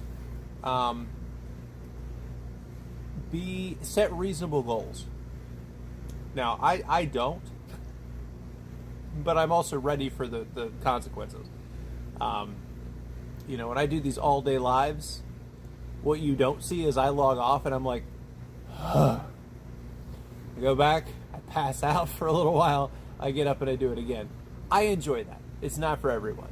I've spent a lot of time at Disney over the years. There's some stuff that's like, okay, I know what that looks like. I've seen it. It's of course adding in the streaming thing. It's a whole new element of things that can go wrong, or, you know, sometimes I might miss a whole ride because I'm trying to fix an issue that's tech, and it happens. But if you're going and you're going to enjoy the parks, I highly recommend set reasonable expectations for yourself. You are never going to see everything in Magic Kingdom there is to see in one day. It's never going to happen. So don't think you can do it. Now, prioritize things you really want to see. Also, when you're prioritizing these things, and this is not even bringing Genie Plus into the equation yet. I'm talking about Magic Kingdom mainly right now. Think about popularity of rides, time of day, whether it's inside or outside queue and air-conditioned ride. Those should play a factor. For instance, Thunder Mountain in the middle of the day is going to be hot. It is an open air queue. It is shaded once you get up the path, but getting up the path by itself can sometimes take 30 to 40 minutes if it's a super long wait. So maybe wait to do that either in the morning or in the evening, sometimes at night. It's beautiful at night. It's all lit. It's fantastic. So keep that in mind. Things like Carousel of Progress. It's not the most lengthy wait usually to ride that. The entire inside of the ride is air conditioned. And it's a cool show. I mean, it's from the 69 World's Fair. It's the same, one of the originals, just like Small World, Tiki Room, and all that kind of stuff. So maybe you want to do that during the middle of the day. Maybe when it starts to get super hot, that's when you guys want to pick a place to go eat. Maybe not pick a place like at Magic Kingdom. Maybe you don't want to do a place that has a lot of outside seating, like Casey's Corner. Maybe you want to save Casey's Corner for, you know, pick up something to walk with, or a snack later in the evening, right before fireworks. That's the time you want to hit Casey's Corner. Maybe pick something like Pinocchio House or Pecos Bill, Cosmic Rays, or I think it's now called the Starport. over in Tomorrowland. Like, all of these are fully inside seating areas. You can fit hundreds of people in there. They're really fast with the food. Mobile order makes it even faster, and there's no rule saying you can't mobile order and then sit inside and eat. It just literally is, you can skip the line. You order ahead of time, you show up when they say, you go through a separate lane, you pick up your food, you're good to go. So take advantage of these things. Think about that. Space Mountain in the middle of the day is always going to have a I was about to say a bad word. A really, really long line. A really, really long line. Best times to ride it are right after it went down. Like when it's first, like if it goes down, they happen to be at Tomorrowland, watch. If you see them open the rope back up, go ride Space Mountain. If it's late at night, like last ride of the night, great ride for that. You may still have a 20 to 30 minute wait, but if you're in the queue, you're going to ride it. Same thing with Seven Dwarfs Mine Train. That's a great ride to hit in the last 2 hours the park's open or as it's closing, because you can hop in the queue. You know, the first part of it is all outside but shaded with fans. They do have water features you can play with. And then once you get inside, it's air conditioned. And it's going to take a while. It's going to take a minute to get through the queue, but it's air conditioned. You know, things like Laugh Floor, great spot to go in the middle of the day. It's going to have a decent wait, but it's air conditioned and you get to sit down. Carousel Progress, great ride for middle of the day. You know, even though the line is outside, usually the line's not very long and the ride is air conditioned. Buzz Lightyear Space Ranger Spin. If you are at the door, it could still, if the line is all the way to the door, it's a 20+ minute wait at least, but it's all air conditioned once you get inside the building. Pirates, air conditioned. And you can literally see, like, they have a huge outside queue that's like in the columns. Once you hit the door, if that line is all the way to that door, you're looking at a 20 to 30 minute wait, but it's air conditioned. Dumbo's going to be outside. You're going to be standing outside. The ride's outside. It can be direct sunlight. Maybe don't ride that in the middle of the day. Same thing with Motor Speedway over at Tomorrowland. All that queue and ride are outside. There's not much shade. You're going to get hot. Teacups, they do have it shaded, and there are a bunch of bushes around it. And once you get on the teacups, ours has a ceiling. The wind can help cool you down. So think about this stuff ahead of time and plan for it.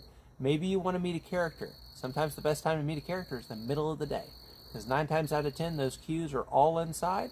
You might be waiting for a hot minute with not much to look at, but you can take advantage of the air conditioning.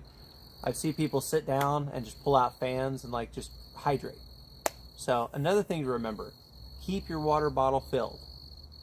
There is no rule against asking for more cups of water than people in your party. Go up, use 2 cups of water to fill up your water bottle with ice and water, put that away, and then have a cup and walk around sipping on it for the next like 15 minutes. Great way to stay hydrated.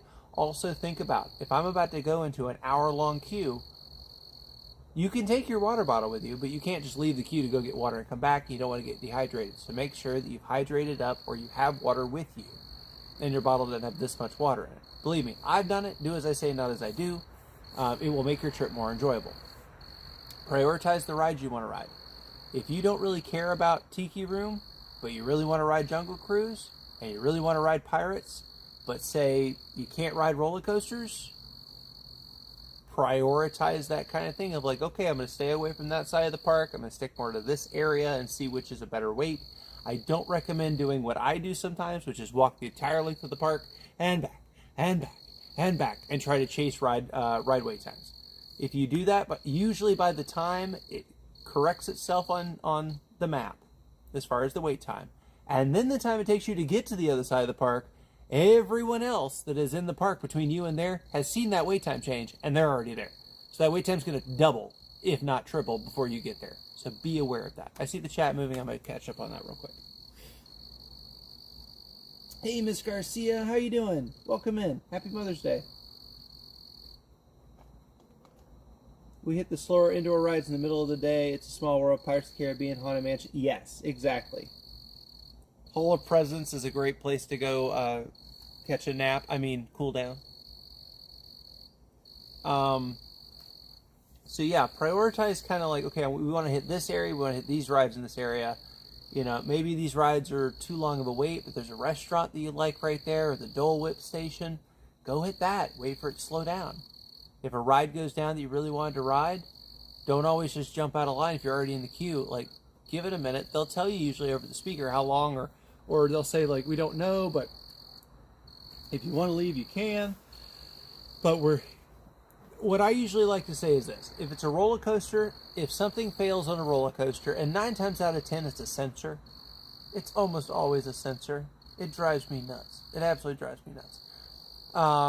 And I ride a lot of roller coasters and stuff like that. So if you have a roller coaster, suddenly they say, hey, the ride is down. We don't have an expected ETA for when it'll come back up. Feel free to stay or you can leave. Don't automatically stay. Here's my rule that I normally go by.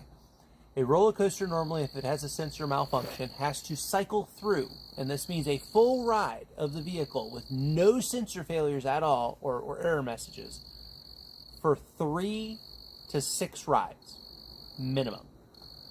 Each one, different ones, different manufacturers, different programs have different rules on that. General rule of thumb, if I've seen a ride go by me 8 times with no people on it, especially if it's the same car of the ride, like a 2-car ride, and I've seen 16 go by, so I've seen the same car go by 6 times and nobody's on it, that ride's going to be down for a minute. If I've seen it go by twice, and then I see people getting on, like, okay, it's a sensor issue. So just be aware of that, especially if it's a roller coaster or something like that that has something that has to go down on you, because there is usually a sensor in that. They all have to register green. If they don't register green, they cannot launch the ride. Regardless of the fail-safes, and there are plenty, believe me, I know how a lot of these are built. There are plenty built into roller coasters. Like 9 times out of 10, unless you have a key and you're at a specific point of the ride that you can't even get to when you're on it, that thing is not going anywhere when it ratchets down on top of you as far as like a safety bar. But it has a sensor, and it's a piece of technology. And as with all technology, it's going to hiccup. And when it hiccups, they have to cycle it through so many times as per the rules and regulations to make sure that when you do get on it, they can say that it is safe again.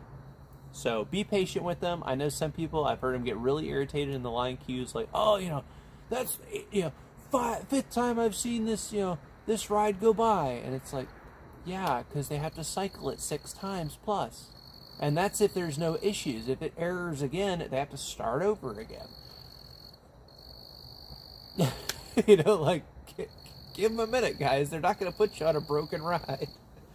So, something else to be aware of as far as that kind of thing. Let me catch up on chat real quick.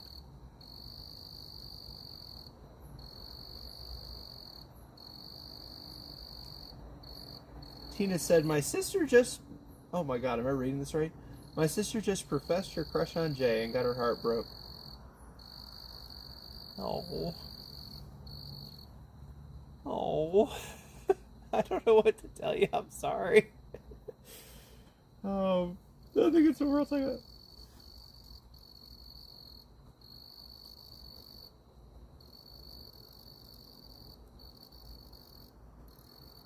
Hey, she took her shot. I can give her credit for that. She took her shot. I think I could have guessed how that would have ended, but still. Kudos. You put yourself out there. Sorry.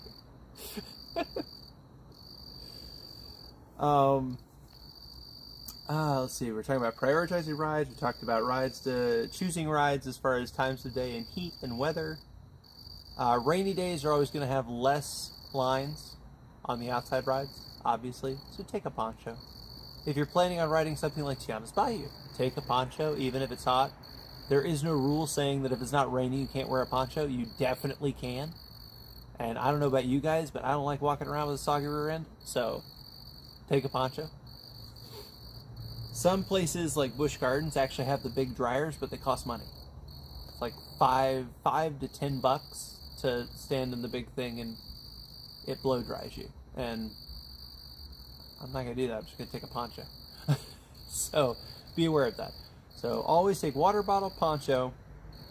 If you are planning on using your phone for pictures and things like that, highly recommend fuel rods. If you're going to try to stream, see me later. But if you're going to use your phone for regular phone things, I highly recommend a fuel rod. They do have swap out stations at all the parks that I go to. They're just hidden in different places. Sometimes they blend in. Ooh, is that a bug? Ah. Sorry, thought I had something crawl on me. So water bottle, poncho, fanny pack. Fanny packs are not bad things. And as long as it's out of the way of the restraint, nobody cares if you wear one. Use it.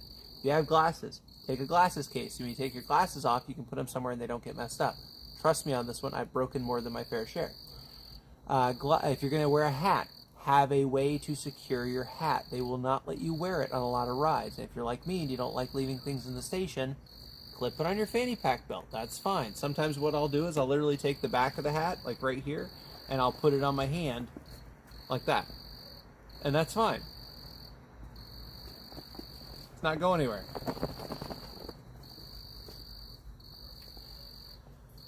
So try it. What else?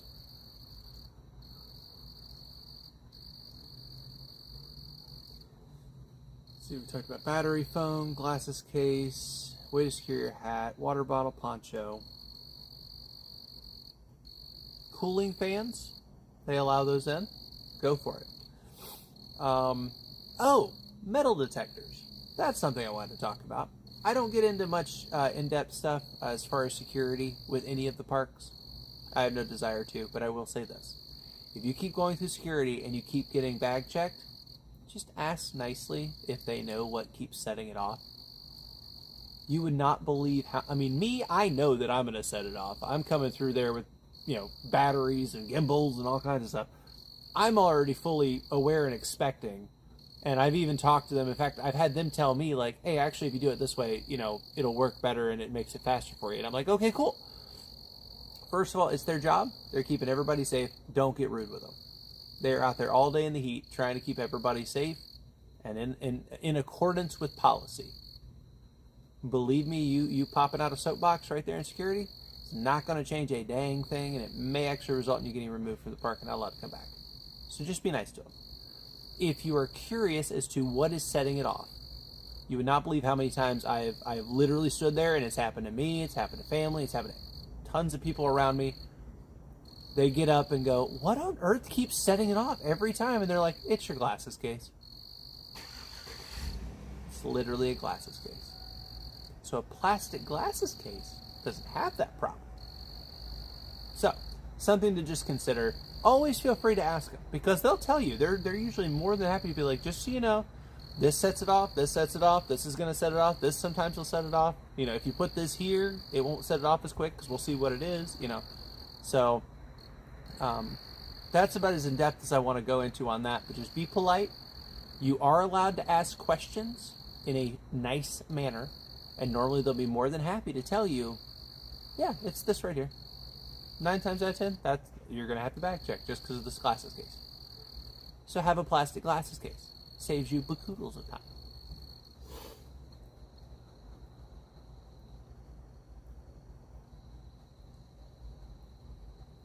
Yeah, I'm like Indy. Indy never loses his hat. That's me. I'm trying never to lose my hat. Really, Dad? You lost a hat and uniform at Disneyland? Oh boy, I bet that was real fun. I'm curious, what attraction was it on? Was it Matterhorn? I'm just curious, because just from you saying Disneyland and knowing where you were when you were in uniform, I'm assuming that would probably be like Matterhorn or Thunder Mountain or something like that. So I'm just very, very curious. Let me know. Or was it Space Mountain? Because I know you talk a lot about how the Space Mountain stuff works. Learning new things. So let's see, we talked about security, we talked about accessibility stuff, talked about what to take with you. Oh, Magic Band Keeper. You can get a puck keeper for the puck, which is like a keychain version of your Magic Band, or get one of those little, drawing a blank what they're called, but I know I've showed it before on this channel, where it's just like a watch, you connect it, and then it goes through a little sleeve that moves. And the sleeve you can buy. And it literally, I don't even worry about my Magic Band anymore. I lost it my first ride at Disney World last year, right after I bought it. Very first ride was Winnie the Pooh, of all things. And I lost it on the very first ride, the very first day, right in the gate. Luckily, there is a way on your phone, on the app, to be able to... Yes? Was it Matterhorn? You just said yes. I don't know what you're yesing. There is a way to set it on Come Find Me mode, which basically makes it light up and go nuts. And the employee had already found it by the time we got, because we were riding it twice. By the time we got back to the front, he was like, "Is this yours?" I was like, "Yes, yes, it is. Thank you." So the next time we went, the wife and I tried those out. We wear them religiously now. Other recommendation for that. Now, the way the Magic band itself works, not the puck, but the band, there are two sizes. There's literally a piece that you can tear off that makes it shorter for like kids' wrists. Okay, it was Matt Horn. I was right. I guessed right. Look at me go. So if you are going to be using one of those sleeve things to keep it locked and you're an adult, even if you have a small wrist, you can use that to keep that excess piece from flapping, and it will keep on your wrist better. If you take that off and you only have this much of the band that you're trying to overlap, it's not going to work as well. So just be aware of that. And I can explain more about that later. I know that was kind of convoluted, but I think some of you probably followed what I was saying. Oh yeah, no, like that's the only reason that doesn't happen more now at Disney World is because a lot of people now have already figured out, like, you have to go through certain, like, you have to wear the thing, or you got to put it in your pocket. I mean, my first trip to Disney with the Magic Band, sorry, my pants are falling down. There we go. I have a belt on, I promise. The first time I wore a Magic Band at Disney World, I lost it that first ride, and then I kept it in my pocket the rest of the time. Now, like the last 2 trips we've gone, it's on my wrist the whole time. So I highly, highly recommend getting those, and just being aware. Because especially when you're dealing with other things, you're getting on off rides, if you're like me and you're constantly putting a backpack on and off, that backpack catches that strap. If you don't have the thing that keeps it on, it's gone. It's gone.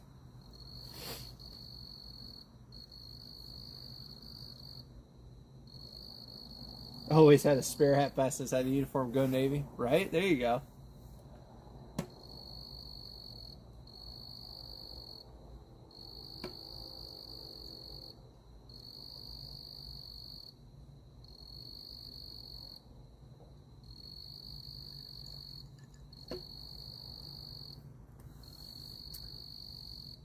Alright, I'm going to poke around at this fire real quick.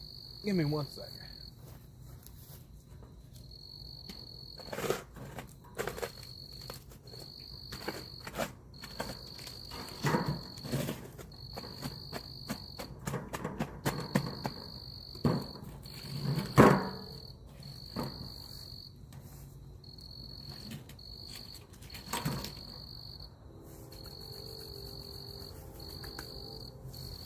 I'm gonna let that clear out for a minute.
Turn down the lights just a little bit.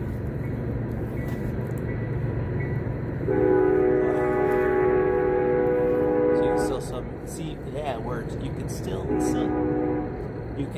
see me. There we go. But you can see the fire hopefully a little bit better. It's giving off a little bit of heat.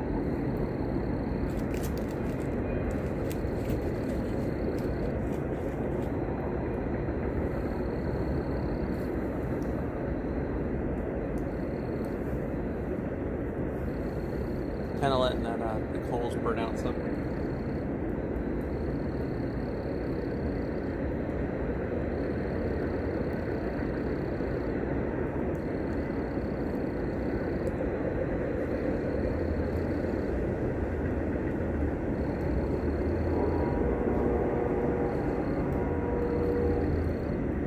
So we've talked about accessibility, we've talked about what to take, we've talked about magic bands, we've talked about some tips and tricks for security as far as just to make your life easier. Strollers. I want to bring up strollers. If you have kids going to Disney, I don't know about Disneyland, but I know Disney World personally. Good Lord. Wow, okay. Hello. There we go. If you have a stroller and you're taking it with you into the park and you're going on a ride, you cannot take the stroller through the queue. So you have to have, you basically have to park it in stroller parking. Now don't just park it wherever.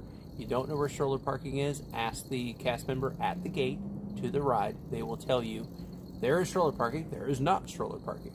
If you park it somewhere that is not stroller parking, it will not still be there when you come out of the ride. I guarantee you. And there are some areas, especially like Fantasyland, where if you park it in the wrong spot, you're going to have to go through a huge corral of like 300 strollers to try to find yours. So my first tip to that is make sure you park it in stroller parking so you have an idea of where it is. Second thing, do something to make it, I mean, you don't have to like, I've literally seen people put lights on theirs, which I think is kind of cool. You don't have to do that to make it noticeable, but like, let's say if you buy a balloon, can't take the balloon on the ride anyway, tie it to the stroller. Remember what your balloon looks like. Some people I've seen will hang the popcorn bucket in a certain place on the stroller to make it a little bit more obvious. Keep in mind, if you're looking for the stroller, there's going to be a ton of strollers there. So whatever you do, you want to make sure that it's visible from at least 10 to 30 feet away. Should be able to recognize it, you yourself be able to recognize your stroller in a sea of strollers. Also, the chances of someone having the same stroller as you is very, very high. I know there are a ton of strollers out there, but especially if you're going to Disney and you're looking for something that's durable enough and going to do all the things you want it to do for your kid at Disney, and also be able to do all the things you need it to do at Disney as far as being able to fold up or get on and off stuff easily, you want to make sure that you have a way to identify your stroller if there are others. I've seen people literally wrap tape around the handle, just one handle, both handles. I've seen people put flags on their strollers. I've seen people put lights on their strollers. I've seen people hang popcorn buckets, balloons, all kinds of stuff. So have a way in mind that kind of differentiates your stroller from the pack, and that way you can find it a little bit quicker. Highly recommend that.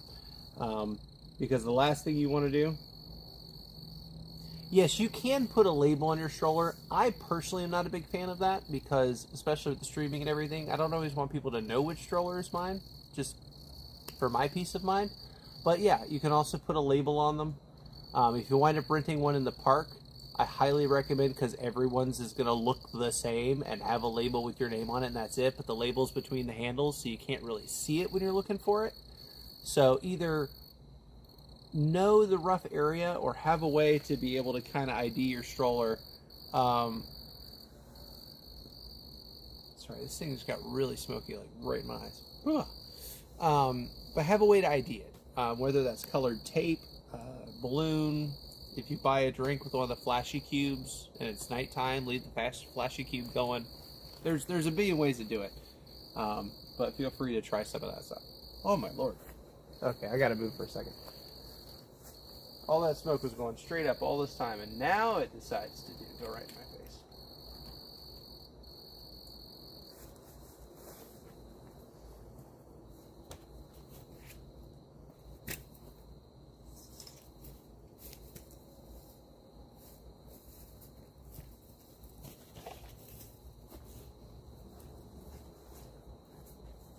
Here, I'm going to move the camera real quick. I'll try to do it gently.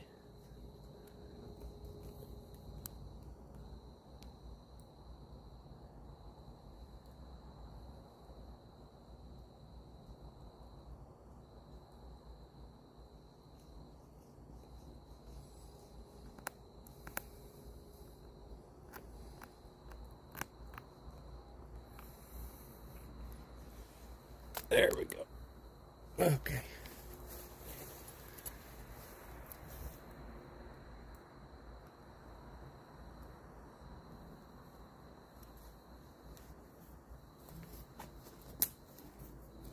All right, let's see if that helped a little bit. I think it may have. Okay, that's a little better. And of course, now the smoke changes direction.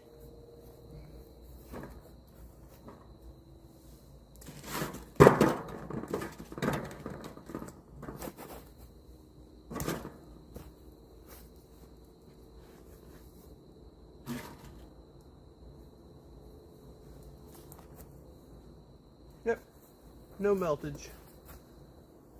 Wanted to double check. Yes, scooter will have a label if you get one from Disney. The ones that you get from the rental service I was talking about have a different color. The ones at Disney are all green. Usually those are red or gray. So keep that in mind. Know what it looks like ahead of time. If you think you might forget, take a picture of it. Or I've even seen people take a picture of where they leave the stroller. As long as it's in stroller parking, it shouldn't get moved. Occasionally, if it's big stroller parking, they will shift everything up to make more room. So at least that gives you a starting point of where you left your stroller. Places like Fantasyland, Epcot over by the land, because you can't take strollers inside the land, but you can take scooters. They will have an attendant out there somewhere, usually, that is managing the stroller section. So ask.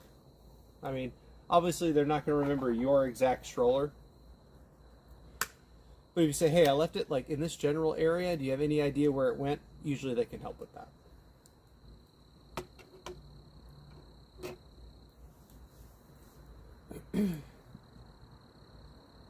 See, we talked about strollers, we talked about scooters. What else? What else? What else?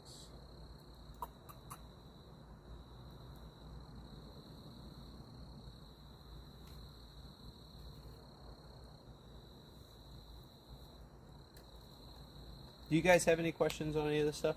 Just since I'm taking a second to think.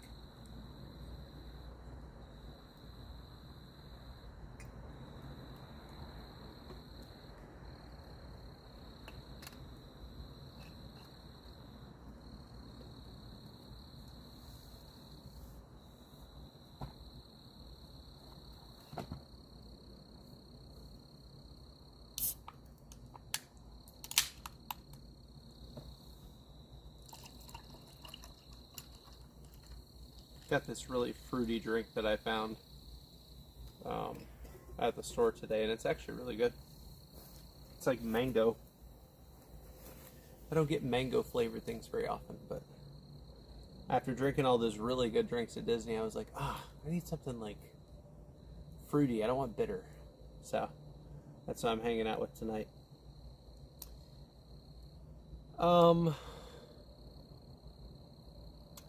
Okay. Another thing, if you're there with a group, whether it's family, friends, or otherwise, set a designated meeting area. So if you get separated, say it's during fireworks time or parade time or anything like that, where there are great big groups of people all mass moving or not moving or then suddenly moving, have a designated meetup spot, whether it's the flagpole in the middle of Main Street USA. Some people make Walt their designated. Some people make a ride, like a specific ride or a specific restaurant. Even a specific shop. You know, somewhere that perfectly has air conditioning, is close to water, maybe close to bathrooms. And that way, as people of your group come pittering in and find each other, if someone's waiting on someone else, someone can go to the restroom, you can get water, you can air condition, you can shop, you can eat. So I highly recommend areas along Main Street USA for that.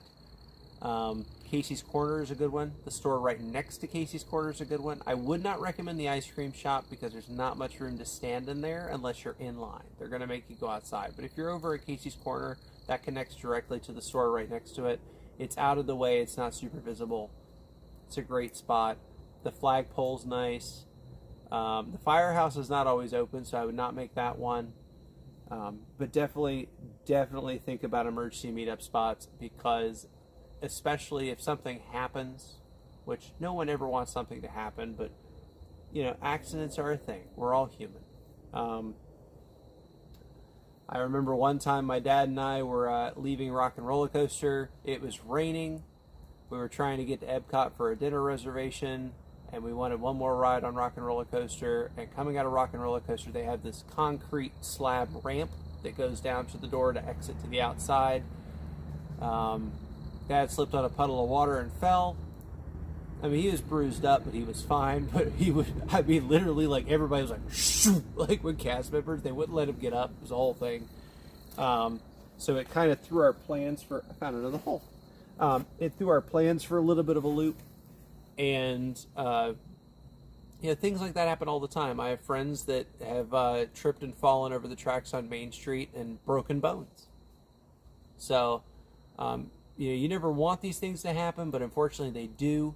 And a good way to kind of make it easier to bring everybody back together, especially if your phone's low on battery and you just used your last ounce of it to take a video of someone or something that's really cute, like a Disney duck or yourself on a ride. You know, you want to be able to have a central area and usually a central time. I would add that as well. I know when I was younger, like teenage years, my parents would let me go do my own thing in the park, but I had to check in by a certain time, and if I didn't check in by said time, it was, you have to meet me at this spot.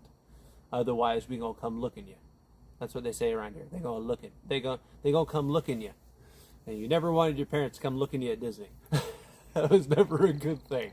So go ahead and set that stuff up early. He's okay. He's okay, Miss Garcia. This was a long time ago. This was like 20-something years ago. But I do remember that because he's like, I'm fine. I just want to go to my dinner reservation. Like, no, you can't get up. And he's like, I just want to go eat dinner. Yeah, it was something. Yes, there's also a very good urgent care just off property. Also, every theme park, at least every one I've ever been to, has a first aid station. Classic example, Magic Kingdom, right past Crystal Palace to the left. You have huge bathroom complex. You have baby changing area bathroom complex and like breastfeeding area type thing. And you have first aid station. At Busch Gardens, they have it in Williamsburg. They have one between Ireland and Paris on the left, right there by the railroad tracks coming out of Paris, right before you get to the Bird Pavilion. If you're at Six Flags Over Georgia, it is right between the main stage outside that's across from, it's not called Tiesto there, it's called something different. But it's right there where you can either go under the bridge to go to Batman Land or go right and go to Goliath. It's right there on the right in a log cabin. And you'll see a sign that says First Aid Station. If you need first aid, go. If you have blisters, go. You know, if you cut yourself, go. They're not going to judge you. They're literally there just to make sure that, you know, they can help in any way they can, make sure you stay safe and have the best possible trip imaginable. So.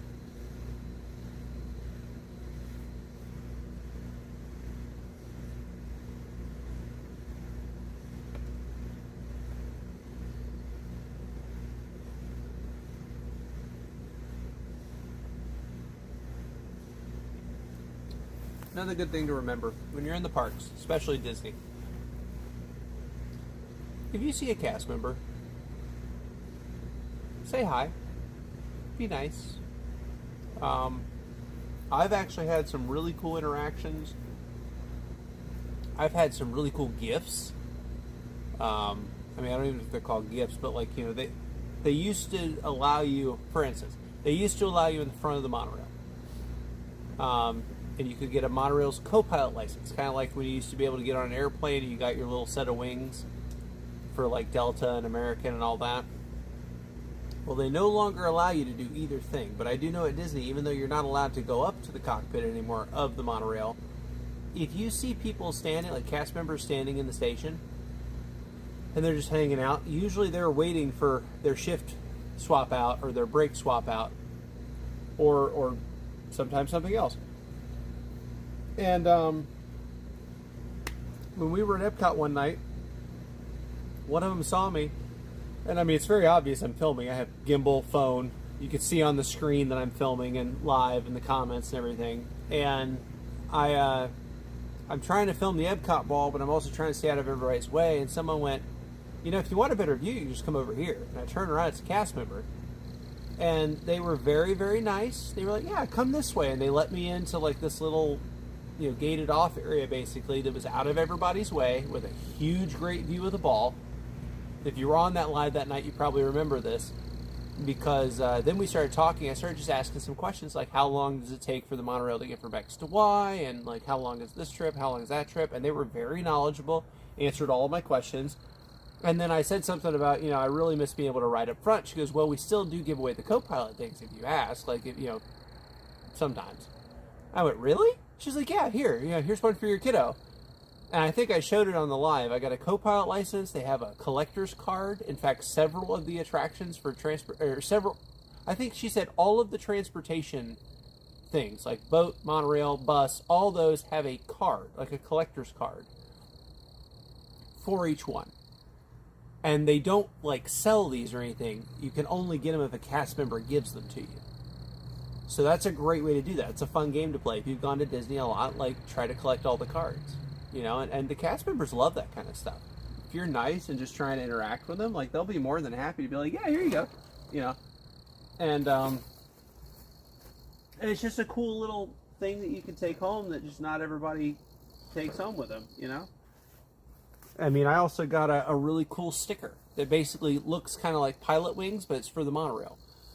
And that was just off that one interaction, just being nice and striking up a conversation, and here you go. Oh, that's so cool. I didn't even know you guys still did that. No, well, most people don't know that we still do this, so we do. Like, it's still a thing. It's so cool that you think what I do is cool. And I'm like, we're friends now. So, be nice to cast members. If you see them in the park, sometimes just talking to them. It makes their day. It can make your day more fun. Sometimes you might learn something you didn't know. Sometimes they share fun facts. I mean, over the years of my life going to Disney, I've had really cool interactions with cast members. I've learned things I didn't know. I've seen things that I wouldn't normally see. There's a whole room in Haunted Mansion that literally has the servant bells, like where people in the different rooms can ring the bells, and they all mean something different. But there is actually a room that has that, and normally you can't see that just going through the ride. I've been in that room. I've had cast members, here, have a fast pass. Back when fast pass was a thing. Just for being nice and striking up a conversation. Sometimes they'll volunteer their personal favorite spot to see the parade that may not be as crowded or crazy as you think, because they're there all the time. So just be nice to the cast members and strike up a conversation. You never know where it's going to go. I mean, don't go into it looking for something, but just be genuine, and sometimes it'll lead to unexpected fun. Hey Daisy, welcome in.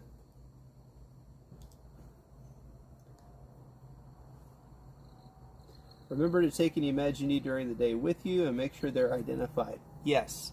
Now, on that note, I will say this. Most of the time, medicines these days do have the identifiers. Not always is it a good thing to have to rely on the identifiers. So, if you have certain medications you need to be taking during the day, take them in.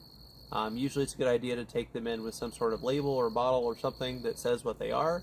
And that way, same thing with inhalers or things like that. If you have a pre-existing condition where you may need special treatment or something unexpected may happen to you, and you will basically not be able to communicate what the issue is, wear a medical bracelet or have a medical card in your wallet. Highly recommend that for anyone that is traveling anywhere. That's not just at parks. That's if you're going to be anywhere other than your house, and even sometimes in your house.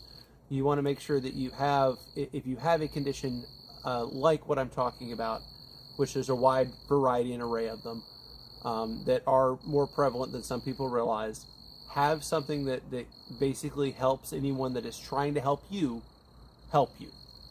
So don't bury your inhaler in the bottom of the bag. Maybe have a dedicated pocket. I've gone in the past, I used to get asthma things sometimes during the year. If I went and I had a backpack, usually there was a specific pocket that had my inhaler, and that was pretty much it. So, and it was very easy to get to. It was like, one zipper, and there it was. That was all that was in that pocket, and it was super easily accessible. I've had friends that have conditions, and they wear medical bracelets and stuff like that, and they do the same thing. It's like, make it easy for someone to help you. Because if you get in a situation where you're going to need that assistance, you don't want them to have to go emptying your entire pack on the street and try to find what they need. So, do that. That was a good one, Dad. That was a very good one.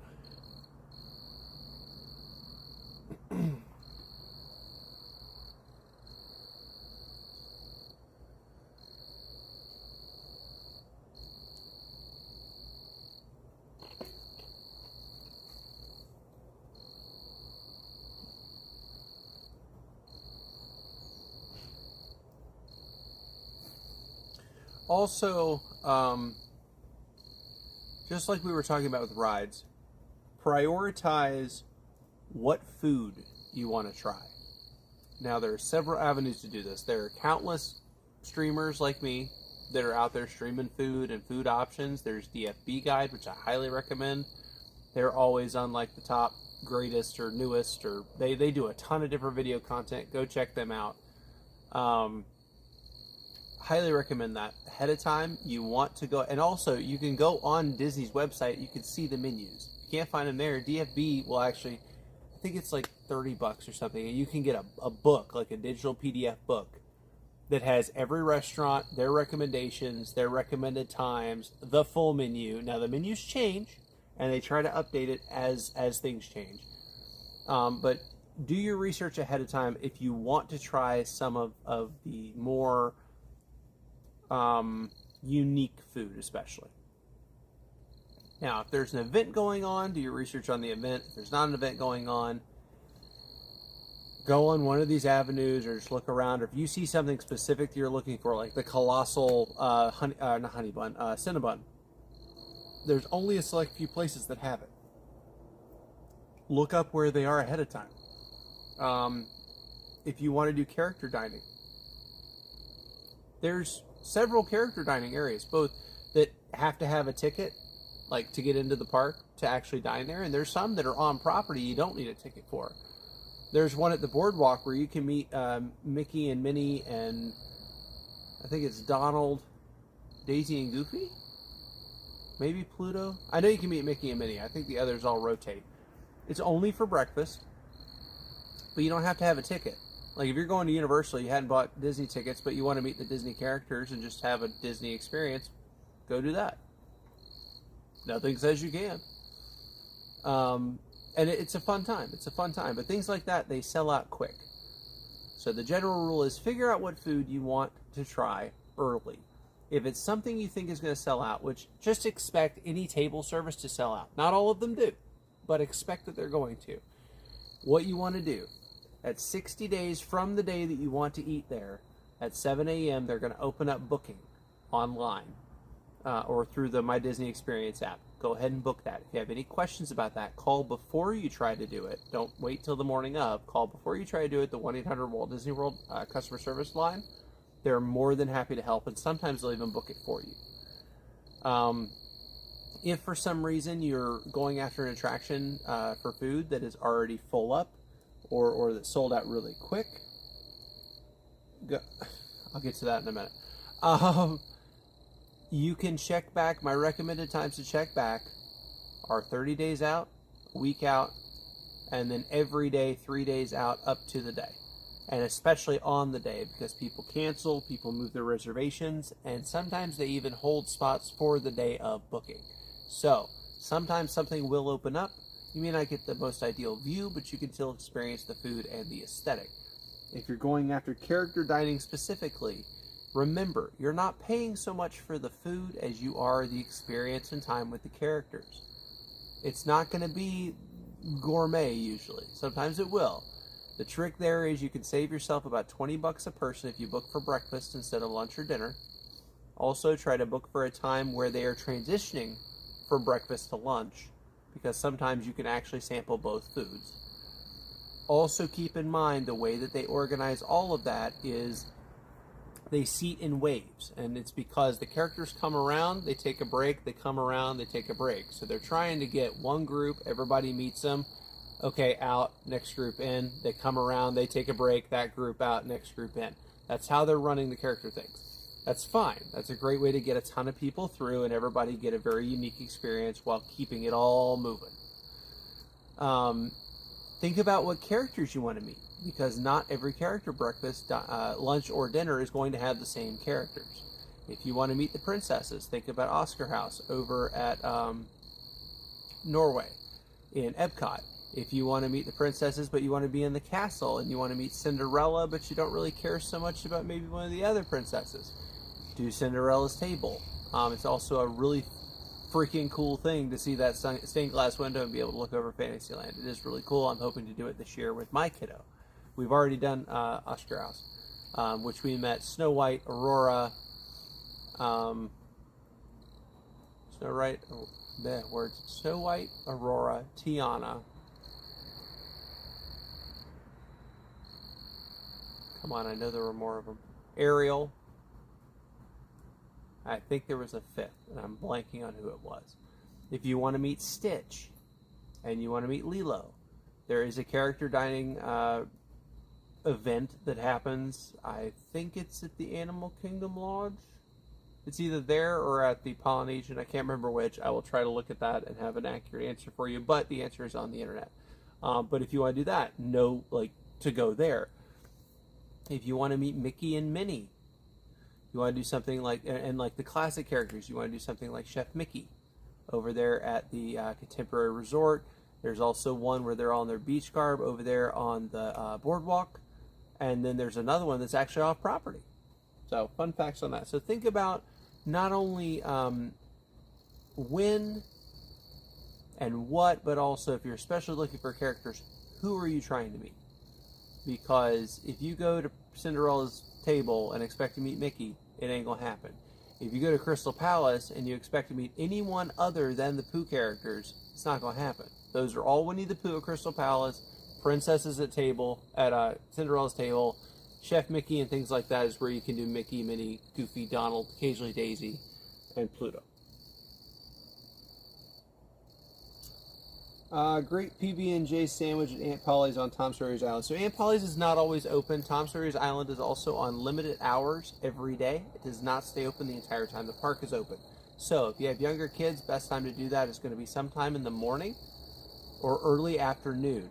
Now they do have a lot of shaded areas, but not a lot of air conditioning, but there's a lot of cool shaded areas. There's a lot of playgrounds, there's caves to walk through, there's a fort they climb around in, and there's all kinds of stuff over there. They have a place called Aunt Polly's, which you can see from the riverboat straight across. There's that little boardwalk area with the white building right to the right of the mill.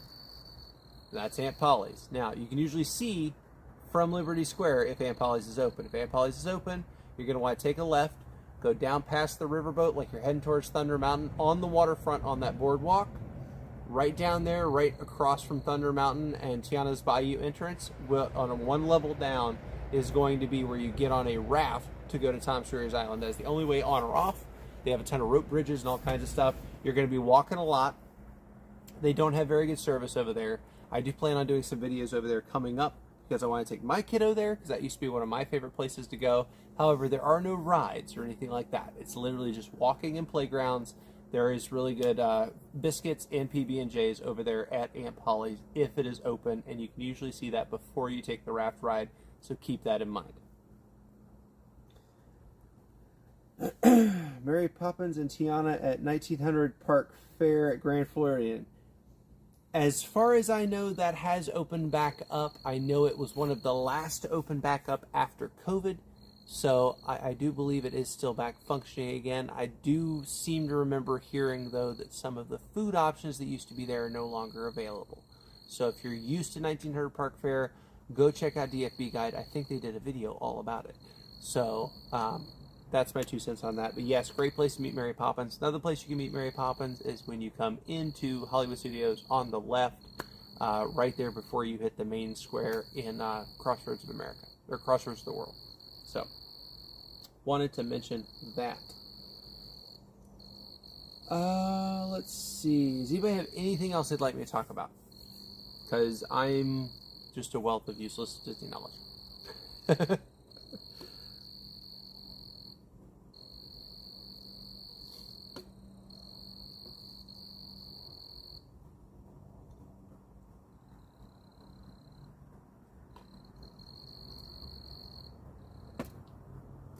We'll have to start calling these Roo's Fireside Chats.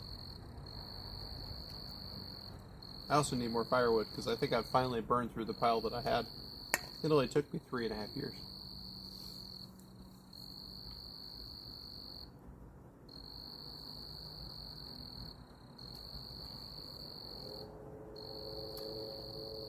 Before I forget, while we're talking about food,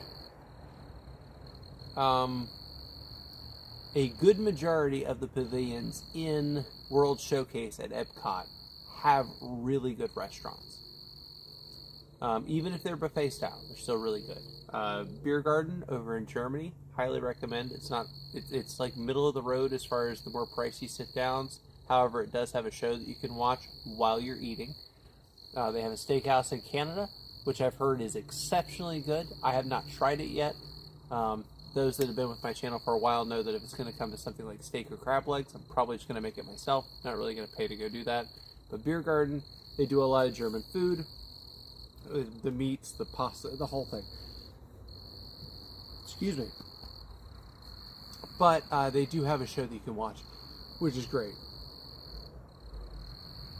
France, expect to be there for 3 hours.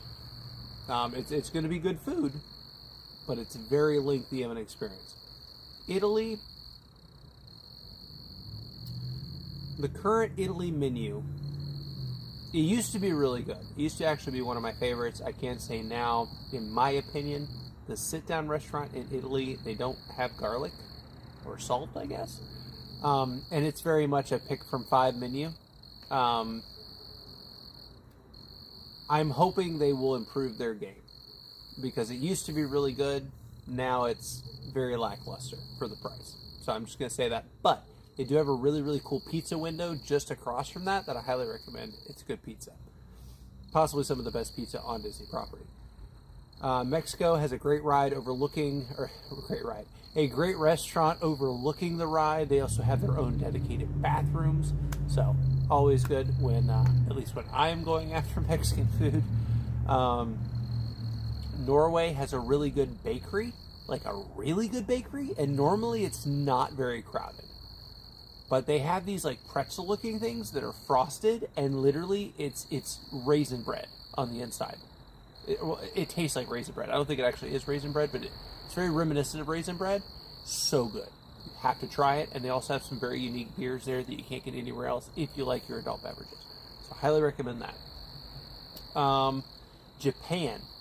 Try the sushi place. It's so good. Like every time I pass it now, I'm like, that amazing sushi boat. It was so good. It had bluefin and all. It had so much stuff. Yellowfin, bluefin, salmon, all the things. It was so good. So good. I really want to go back. The only reason we haven't gone back in my book is because I keep telling the wife, if we go back, I'm going to try to eat one of those by myself. I think I'll be fine. Y'all tell me. But highly recommend that. China, I don't know a lot about as far as food options because I've never eaten there. But I know they have some cool stuff to look at, some walkthroughs and things like that, so go check them out. The USA Pavilion or the American Pavilion has a really good barbecue spot. They no longer have the barbecue tips anymore. From what I've seen on DFB, the reason they did that was that initially was a way to get rid of the excess barbecue from when they cooked too much, but they pretty much honed in their menu now. They don't have that issue anymore, but they still do have some really good barbecue, and you can smell it. Like, you walk through there, and it just hits you in the face. You're like, oh. So if you like barbecue, check them out. Also, again, Flame Tree Barbecue over at Animal Kingdom. Very, very good. Heading on through here. Restaurant Marrakesh doesn't exist anymore, but now it is the annual pass holder lounge. If you watched my live at Epcot, it's back in where the restaurant used to be. We got to meet Genie. We got air conditioning. There's pillow areas and tables and all kinds of stuff. There's dedicated restrooms, and you get snacks, ice water, and you get mint tea, just like you used to be able to get in the restaurant. They do still have a restaurant or two in the front. I have not tried them, but I've heard good things. Also, that is one of the 3 or 4 pavilions where you can, if you look into it online, get a dinner package with fireworks. So you eat dinner, and then you have your own viewing area on the water of the fireworks show at the end of the night for Luminous. Heading on around from there, that's when you hit France, or yeah, we've already talked about France. Even though the French restaurant takes forever, I will highly recommend, if you are looking at Beauty and the Beast or where the fountain is, and take that left, they have a really, really cool ice cream spot on the left with ice cream macaroons. They were delicious. And if you keep going straight on through to all the way to the back, the very back of the back store, they have a bakery and dessertery back there. You can get everything from like fresh made baguette sandwiches to mousse to macaroons to, I mean, literally everything. They have a huge bakery. They're really good about getting people in and out. Not the best service back there, but as far as filming, the service, like the employees are fantastic. Filming, not the greatest service. So I don't really show it very much, but go check that out. I highly recommend it. Heading from there across the bridge, you go into UK, which is, everyone knows, my favorite spot to be. Rose and Crown Pub. Not only does it have good food, it has good drinks and nice people and just a banging atmosphere. So definitely go there, check it out. It has air conditioning. They have outside seating as well that has a nice breeze. I think it opens at like 3 for food and outside seating. So try to reserve that early, or you can also, I believe, get a package there for fireworks. But really, really good drinks. Everyone's super nice. I have nothing bad to say about Rose and Crown. I never will. They're fantastic. Can you knock it off? There's a raccoon up there. I'm pretty dang sure. I ain't seen it yet, but I know what that sounds like. I'm going to have to set some traps or something and go release them outside of town here.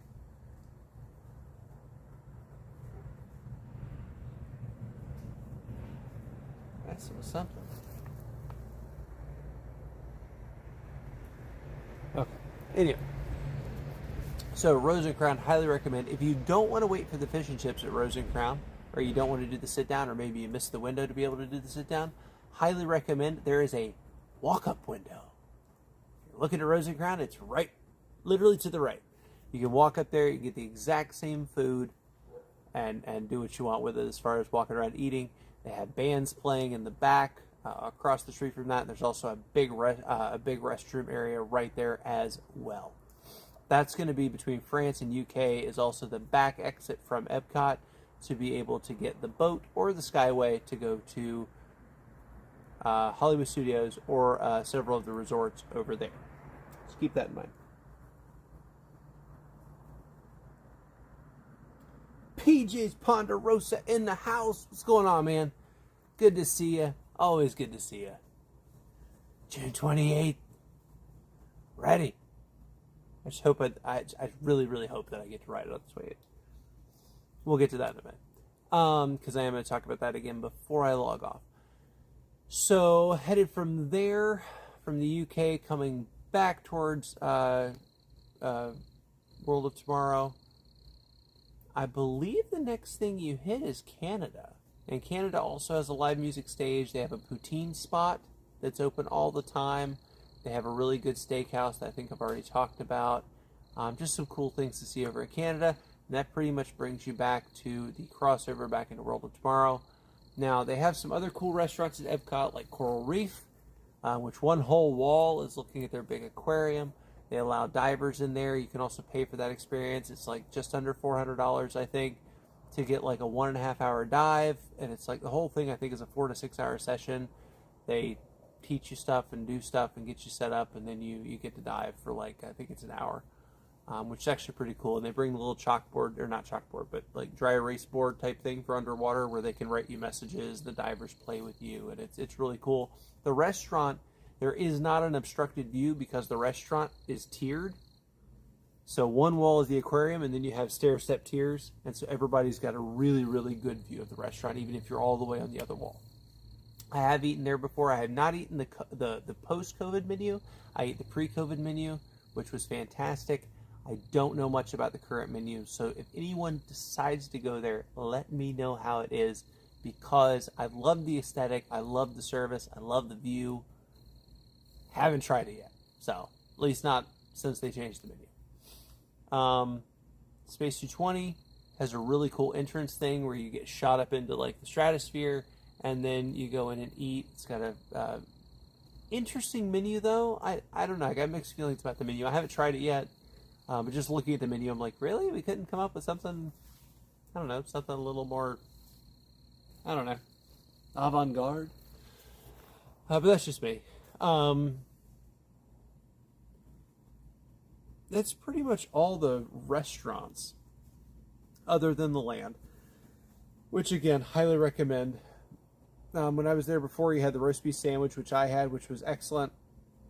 Half rotisserie chicken with rice and beans, which was very reasonably priced. Like everything in there for food is good portions, good food, and not expensive. Like I don't think I saw a single dish for more than $15 after tax.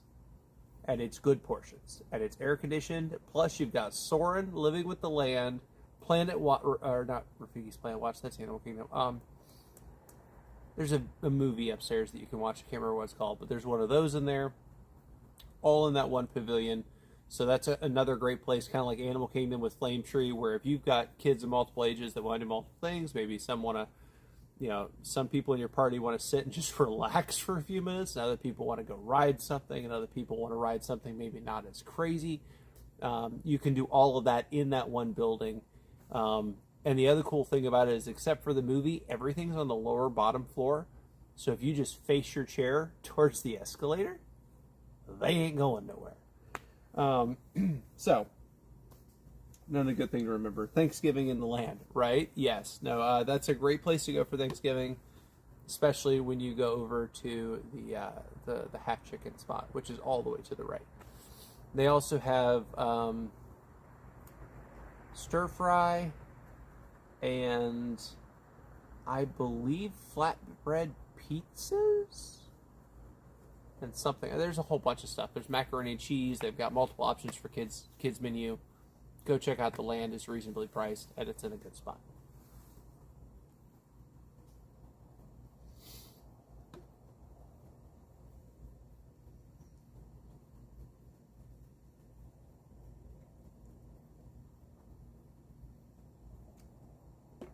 Last thing I want to talk about is Disney Springs. Well,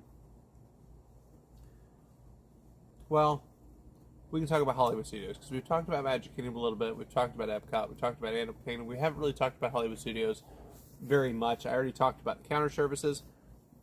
Sit-down restaurants. Sci-Fi Diner is very diner-esque food. I would say taste-wise, middle of the road. Aesthetic, though, is on point. It's not my favorite place to go. It is really cool, though, if you've never been. They also have really cool milkshakes. So feel free to go check that out. We talked about the ABC commissary already.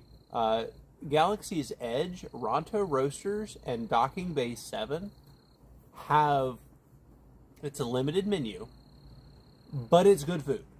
And especially Docking Bay 7 has air-conditioned seating. It's not always available, but another cool thing about that is Ronto's Roasters has outdoor seating, but when that closes, you can get the exact same stuff at Docking Bay 7, which shares a wall. It's right on the other side of the wall.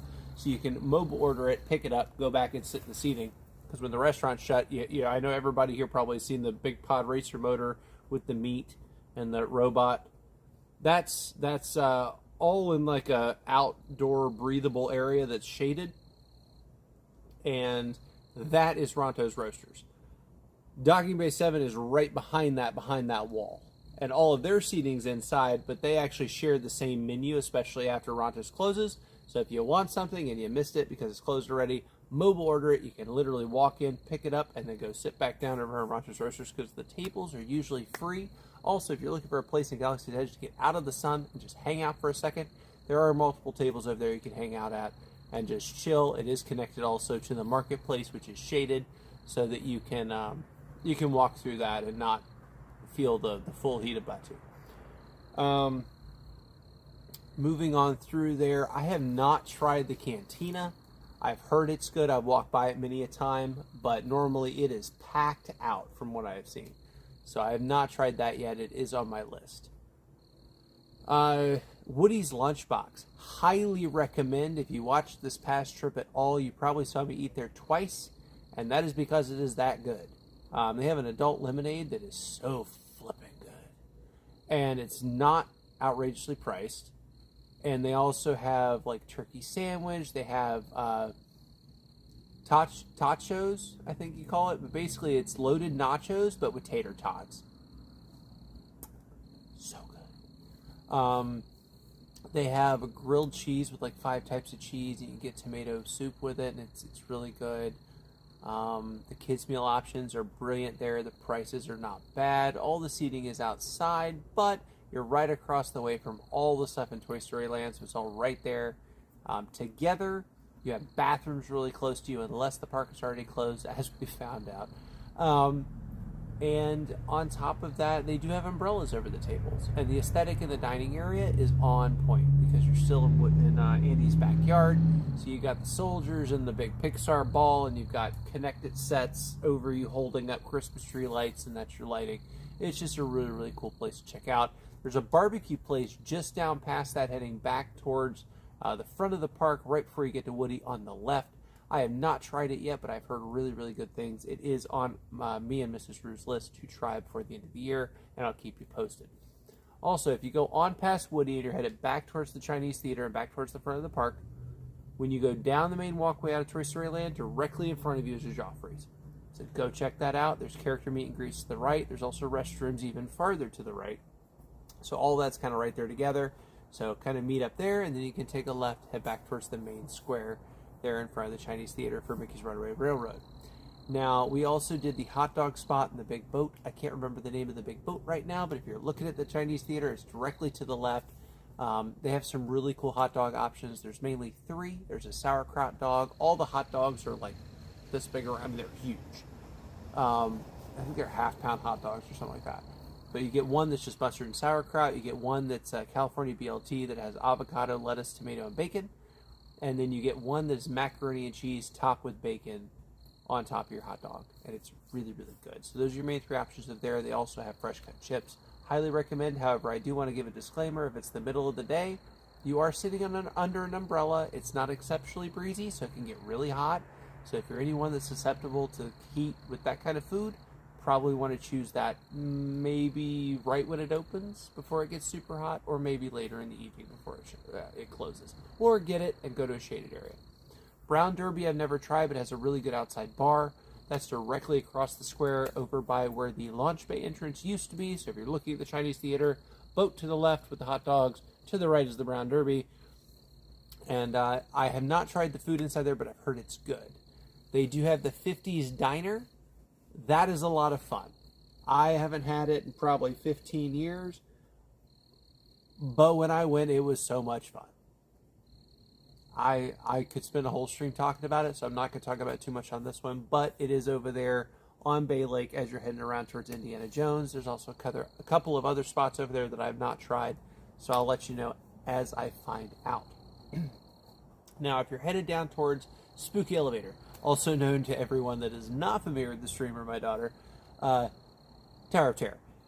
They do have a couple of food options that are window options as you're walking down that street. I haven't really tried a lot, but I've kind of glanced at the menus. They look interesting. Not anything to write home about, but interesting. So definitely check those out. So that's pretty much Hollywood Studios in a nutshell. I'm going to take just one quick second because this smoke's getting to me just a little bit. I'm going to step over there. I'm also going to see what the heck this raccoon's doing. I'll be right back. Give me 2 seconds.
Tina, I was just checking on something. Also, I realized my daughter left a bunch of her bicycles. She has more than one, right in the middle of the driveway. So I checked on the raccoon, didn't see him, and then went over there and realized there was a bunch of stuff in the driveway. So I grabbed that before the neighbor ran over him. So sorry, I'm back now. All right, Disney Springs. Oh, Disney Springs. Disney Springs. What do you say about Disney Springs?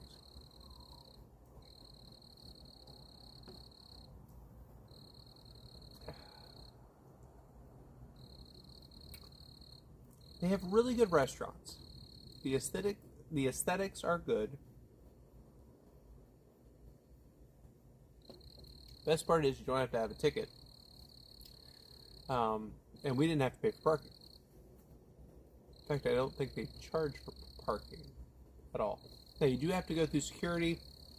They've got a whole shopping district that's really cool. Raglan Road is also another place. If you don't have tickets to go to the parks, but you want to have the fish and chips that are the exact same recipe as what they serve at the UK Pavilion at Epcot, that's going to be where you want to go.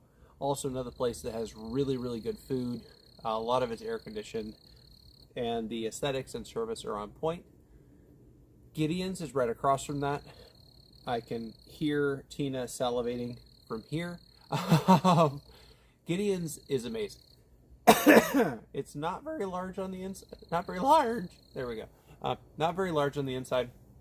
So the line outside is the majority of the line. They do a virtual queue if they get way too packed out. So if you're going on like a Friday, Saturday type of deal, they're probably going to be kind of busy if you get there after probably 11. The line is in the sun. It is not shaded. But when you get inside, it's very dark. The aesthetic's really cool. It's very spooky. Excuse me. The art is really, really cool, though. It's like Where the Sidewalk Ends meets Tim Burton meets the Big Eyes Portrait collections. So, if anybody knows what that means. But it is really cool. But they have, I think it's half-pound cookies and huge, slabs of cake. They're like this big, like that thick. They're humongous. I have not had anything bad. The coffee is amazing. It's really, really good. And it's not, it's Disney prices, but it's not like the high Disney prices. It's like middle of the road. So, highly recommend that. They've got Paradise 37, I think it's called, which is like the Margaritaville, I can't even talk right now. Margaritaville, there we go. Style restaurant and bar. They have a steakhouse. They've got Planet Hollywood. If you watched the last live stream that I did, I actually was able to go through with permission from the staff after they opened. There's a restaurant owned by the same people and group that owns Rainforest Cafe, and it's all dinosaur themed, so that's very cool. The animatronics aren't the best, but they're by far not the worst I've ever seen, and it's just kind of neat. Also, Rainforest Cafe is very cool. There are 2 on Disney property. There is one at Disney Springs with the volcano that goes off every 30 minutes, I think it is. And then they also have one right outside Animal Kingdom that you don't need a reservation for. Dad said the riverboat is good for a date night. I can't remember what the paddle boat is called, which is what he's talking about. But it is right there across from the dinosaur one, as well as Legoland. The Lego store, not Legoland. But very, very, very cool. Also, if you go down towards Ghirardelli, they do have a Ghirardelli spot there. There is a place where you can get photos done if you went ahead and bought the photo pass. I can't remember if it's connected to the photo pass, the annual pass. I know I asked this before, and then we figured out the answers. You might have to go back and watch that part of that live stream. But you can go in there, and they do all kinds of really cool photo opportunities and things like that. They take the pictures for you, and it is included with the pass. Paddlefish, that's the name of it. And it's connected. Remaker, thank you, Mom. Okay, Paddlefish is the name of the paddle boat. I have not tried the food there, but I have heard that it's good for date nights and things like that, so I guess I'll have to try it at some point. And then Memory Maker, if you did buy Memory Maker, you can go to not Downtown Disney. Now it's called Disney Springs. It used to be Downtown Disney. You can go to Disney Springs and you can do that picture opportunity. And there are multiple cast members in there ready to take your picture. They'll do green screen stuff. They'll do magic shots. They do all kinds of cool stuff. So check that out because it is included with your memory maker. What's going on, Shaquille? Welcome back in. Thank you so much for joining us this evening. I'm going over just a couple more things. I'm probably going to call it a night and see what those guys are doing and gals are doing on the West Coast. But yeah, they've got some really cool restaurants over there. It's a fun place to walk around. They have a place where you can take an amphibious car just straight into the water. It's like $120 a person, which is not bad. It's about a 20-minute cruise that you do. I think it's a limit of 5 people in the car. Four people plus a captain, I think it is, because I think you can fit 3 in the back seat, 1 in the front. And literally, it's like an old-timey car. It goes into the water and becomes a boat, and it drives you around the lake, which is actually really cool. So I did put out, if you go on my TikTok, there is a video of that, or a short of that on there.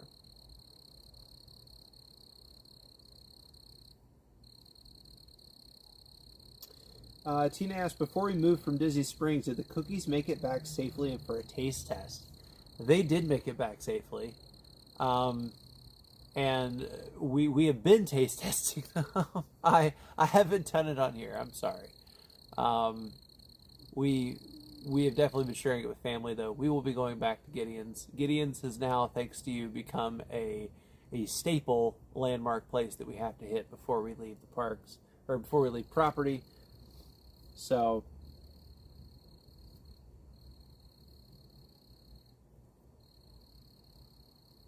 but yes, that is a thing. That is definitely a thing.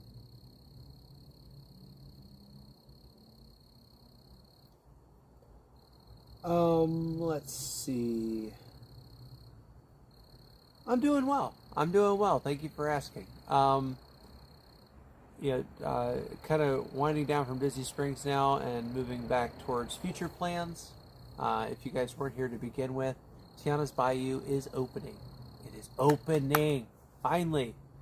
They announced the date officially, both today and tonight, again on American Idol. It's going to be June 28th. We're, as a streamer community, already kind of speculating when the media day will be. I am not large enough a channel to be invited, nor are several of my friends, but we still are speculating on what it will be because most of us know people that probably will be invited and are curious to know what their thoughts are and to get kind of a heads up as to what to expect. Now, having ridden the ride before it was revamped, when it was still Splash Mountain, I kind of have an idea of what they did because I feel like it's going to be the same bones, but it's going to be completely new overlay. It's going to be very much Tiana. I love what they did with the outside. It doesn't have the forced perspective that it used to have, so it doesn't look quite as tall because they got rid of the rabbit ear on top. Now it's a literal hill, so it doesn't. I think, in contrast to what some of the other people that I'm friends with have said, some people think it doesn't match Frontierland. I think it kind of does. I think they used the color it needed color in that area. That was way too much brown and orange, in my opinion. So I think it gives a nice kind of excuse me, like gateway almost to Thunder Mountain. And I've heard there's possibility of expansion behind Thunder Mountain, which would be a great spot to add some stuff. So I'm very glad you were able to help me out with that, Tina. No, I wouldn't have found Gideon. By the way, Tina to a T is the one that turned me on to Gideon's originally. And this is now the second time we've been there. I'm so glad that she was like, hey, can you go check this out and tell me what the heck they're doing in there? And I've been in there twice now, and I still don't know what the heck they're doing in there. Whatever it is tasty. So thank you so much for that.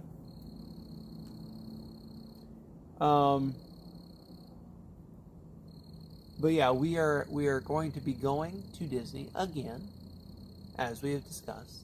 I will be back at Disney sometime between the 23rd and 24th, and I'm planning to stay through the 30th and leave on the 30th. So we will be there for the opening day. I probably will, I'll just go ahead and tell you this now. I do not plan on doing Tiana's Bayou live.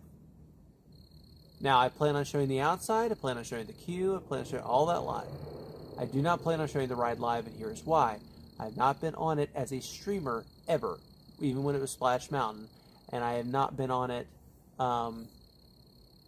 with gear ever, really. Like, that's one of those I always emptied my pockets and didn't take anything with me. So I do plan on doing a stream up to when I go. If I am able to secure a ride on it, I will stream up to that point. I will cut the stream. I will video, so we don't have to worry about lag at all. And then I will post the video and go live again.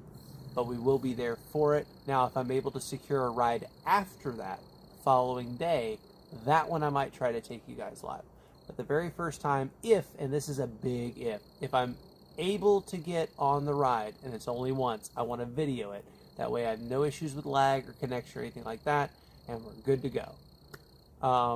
Also, I don't know how the feelings of trying to video it are going to be, since they have just done Media Day, and it's a new launch of a ride, so they may tell me I can't video, and I don't want to deal with that if we're on live. So I'd rather just live up to that, video if I can, live after that. So that's the best I can do for you guys. As of right now, like I said, once I scope it out the first time, if I am able to get a second one, I'll be more than happy to try to do a live on it. And we will be going back after that another time, and another time after that back to the parks. So we have opportunity to do it. For opening weekend, though, I'm trying to play it safe and just have a backup plan, and I'd rather just go with that to begin with and see where that takes us from there.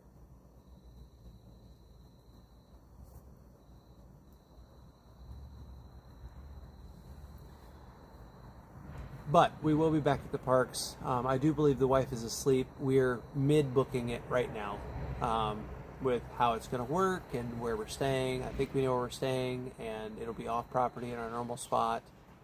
There are some other things in the works that I'm very, very excited about, but I can't tell you about.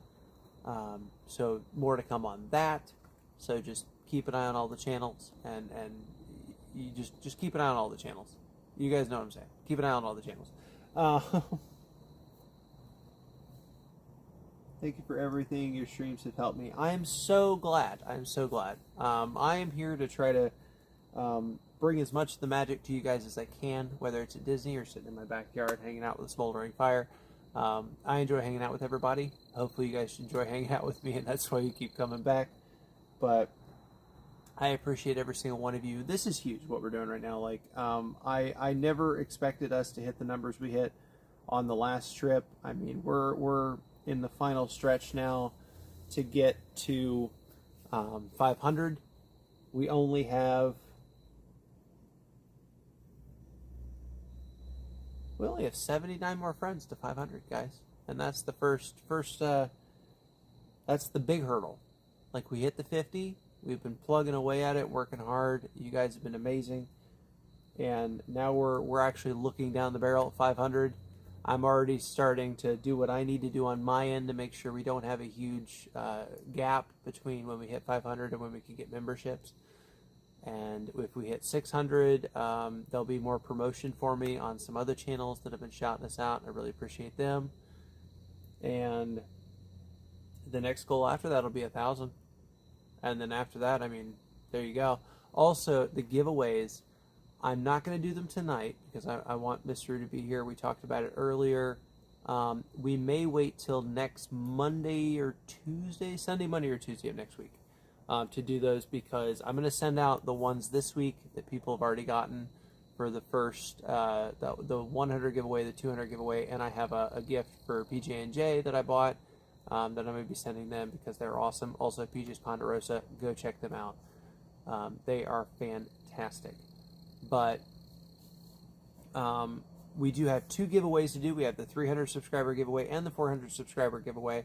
I wanted to make sure that I gave more than a couple hours notice on that. I want that to be like a multiple day in advance type scheduled thing, so that as many people as possible have a chance to come in, hang out, and we'll probably go live for maybe an hour, hour and a half, and do those giveaways during that.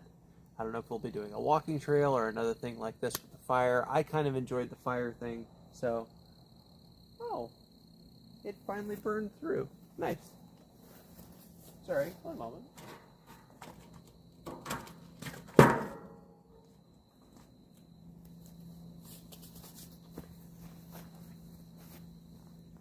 Okay. But yeah, I wanted to make sure I was able to give as much heads up about that as possible, so as many people could be here as could be here for those giveaways. So that's why we have not scheduled it. And plus, I have a loaded work week coming up, starting tomorrow afternoon, and pretty much running the full week.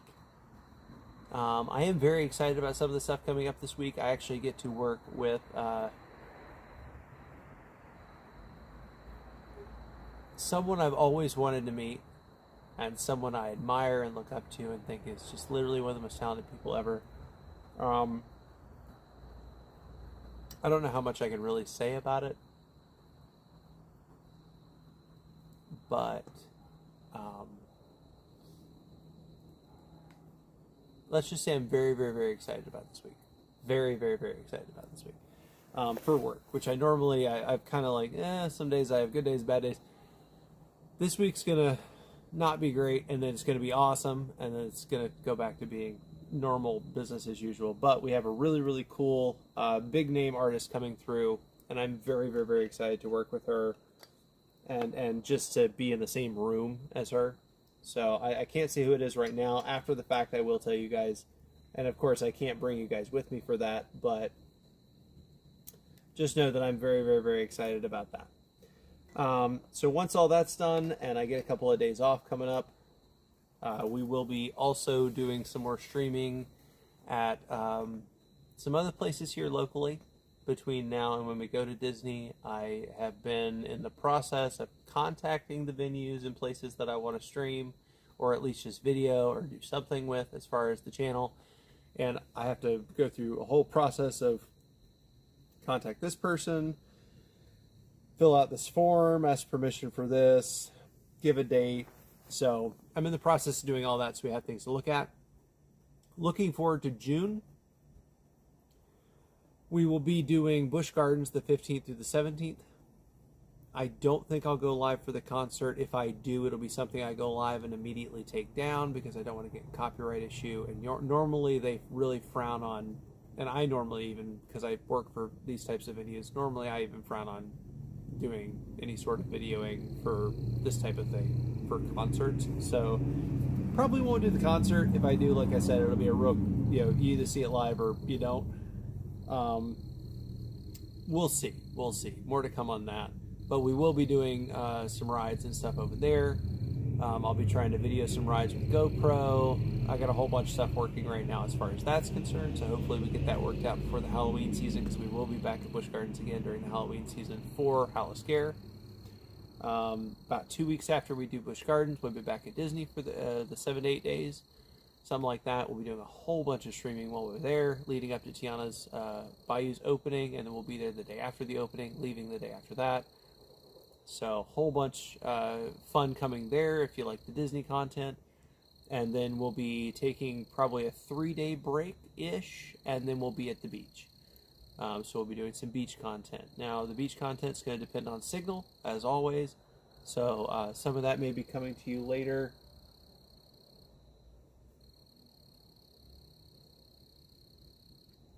Where are you? I hear you. You can come out and say, hey, you don't have to hide.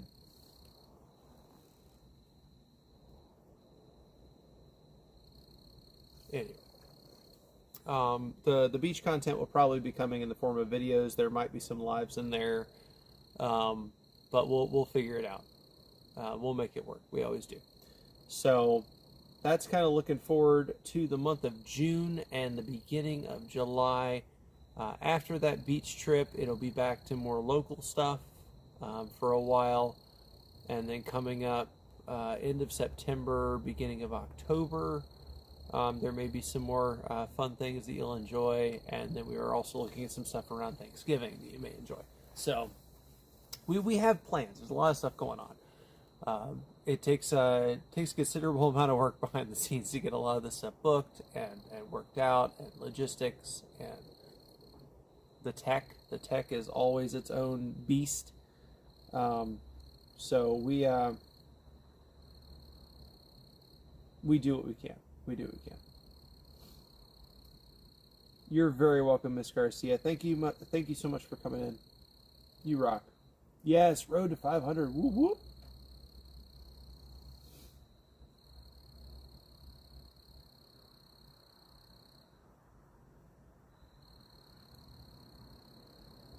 Question for you. If they build a new Big Thunder track, how long do you think it will take?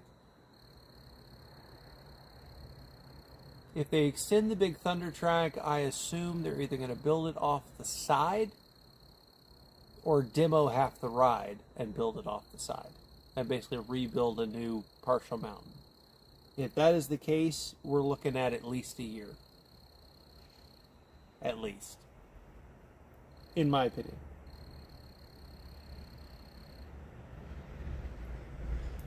Tina.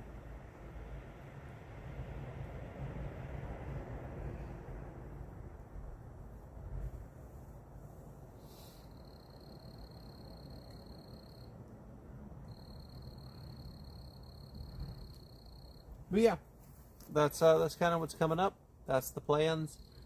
There'll be more coming down the pipe. You know me, I can't stay quiet for too long, but I do have to take a couple days. I've got some editing to do for videos and shorts, so watch out for those coming out.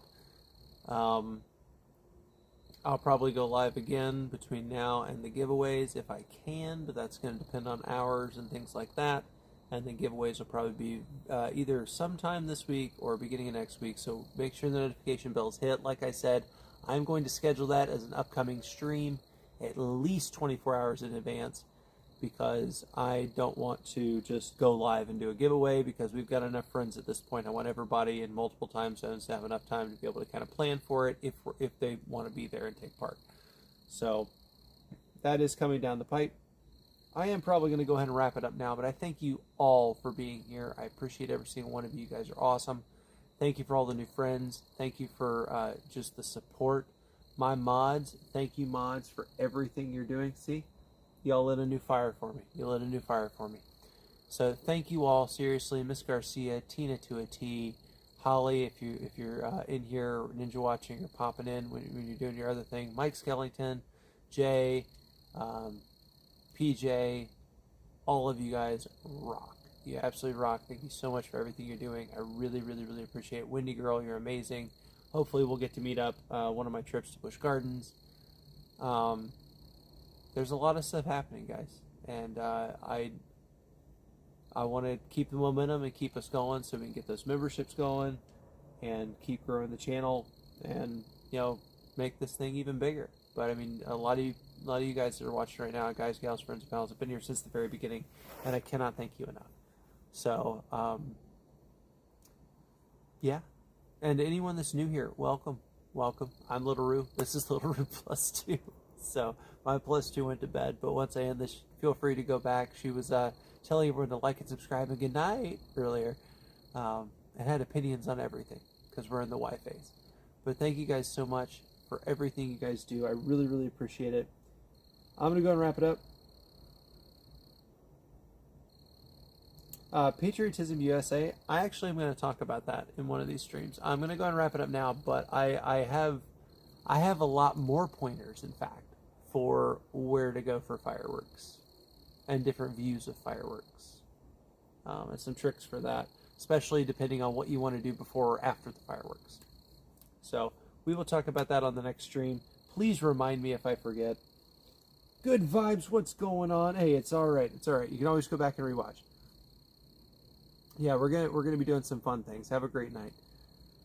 All right, everyone. I'm gonna go ahead and wrap it up. Thanks for all the support, as always. I'll see you on the next one. Go check out PJ's Ponderosa. I know they're live right now. I'm gonna go ahead and check see who else is live, so I can make sure I don't miss anybody's shout outs. Cordy in California is live right now. Winks Wild Ride is live. Coda Bear is live. Ron on the Go is out in Disneyland right now. Go check him out. He's live.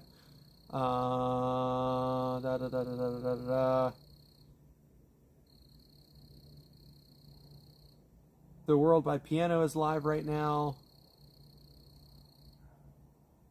And that looks like pretty much it on my list, but I'm sure there's some people I'm missing.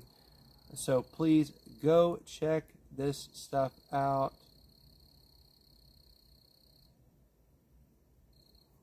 Sorry, one sec. I can do that in a minute. All right, guys. Thank you so much. See you on the next one.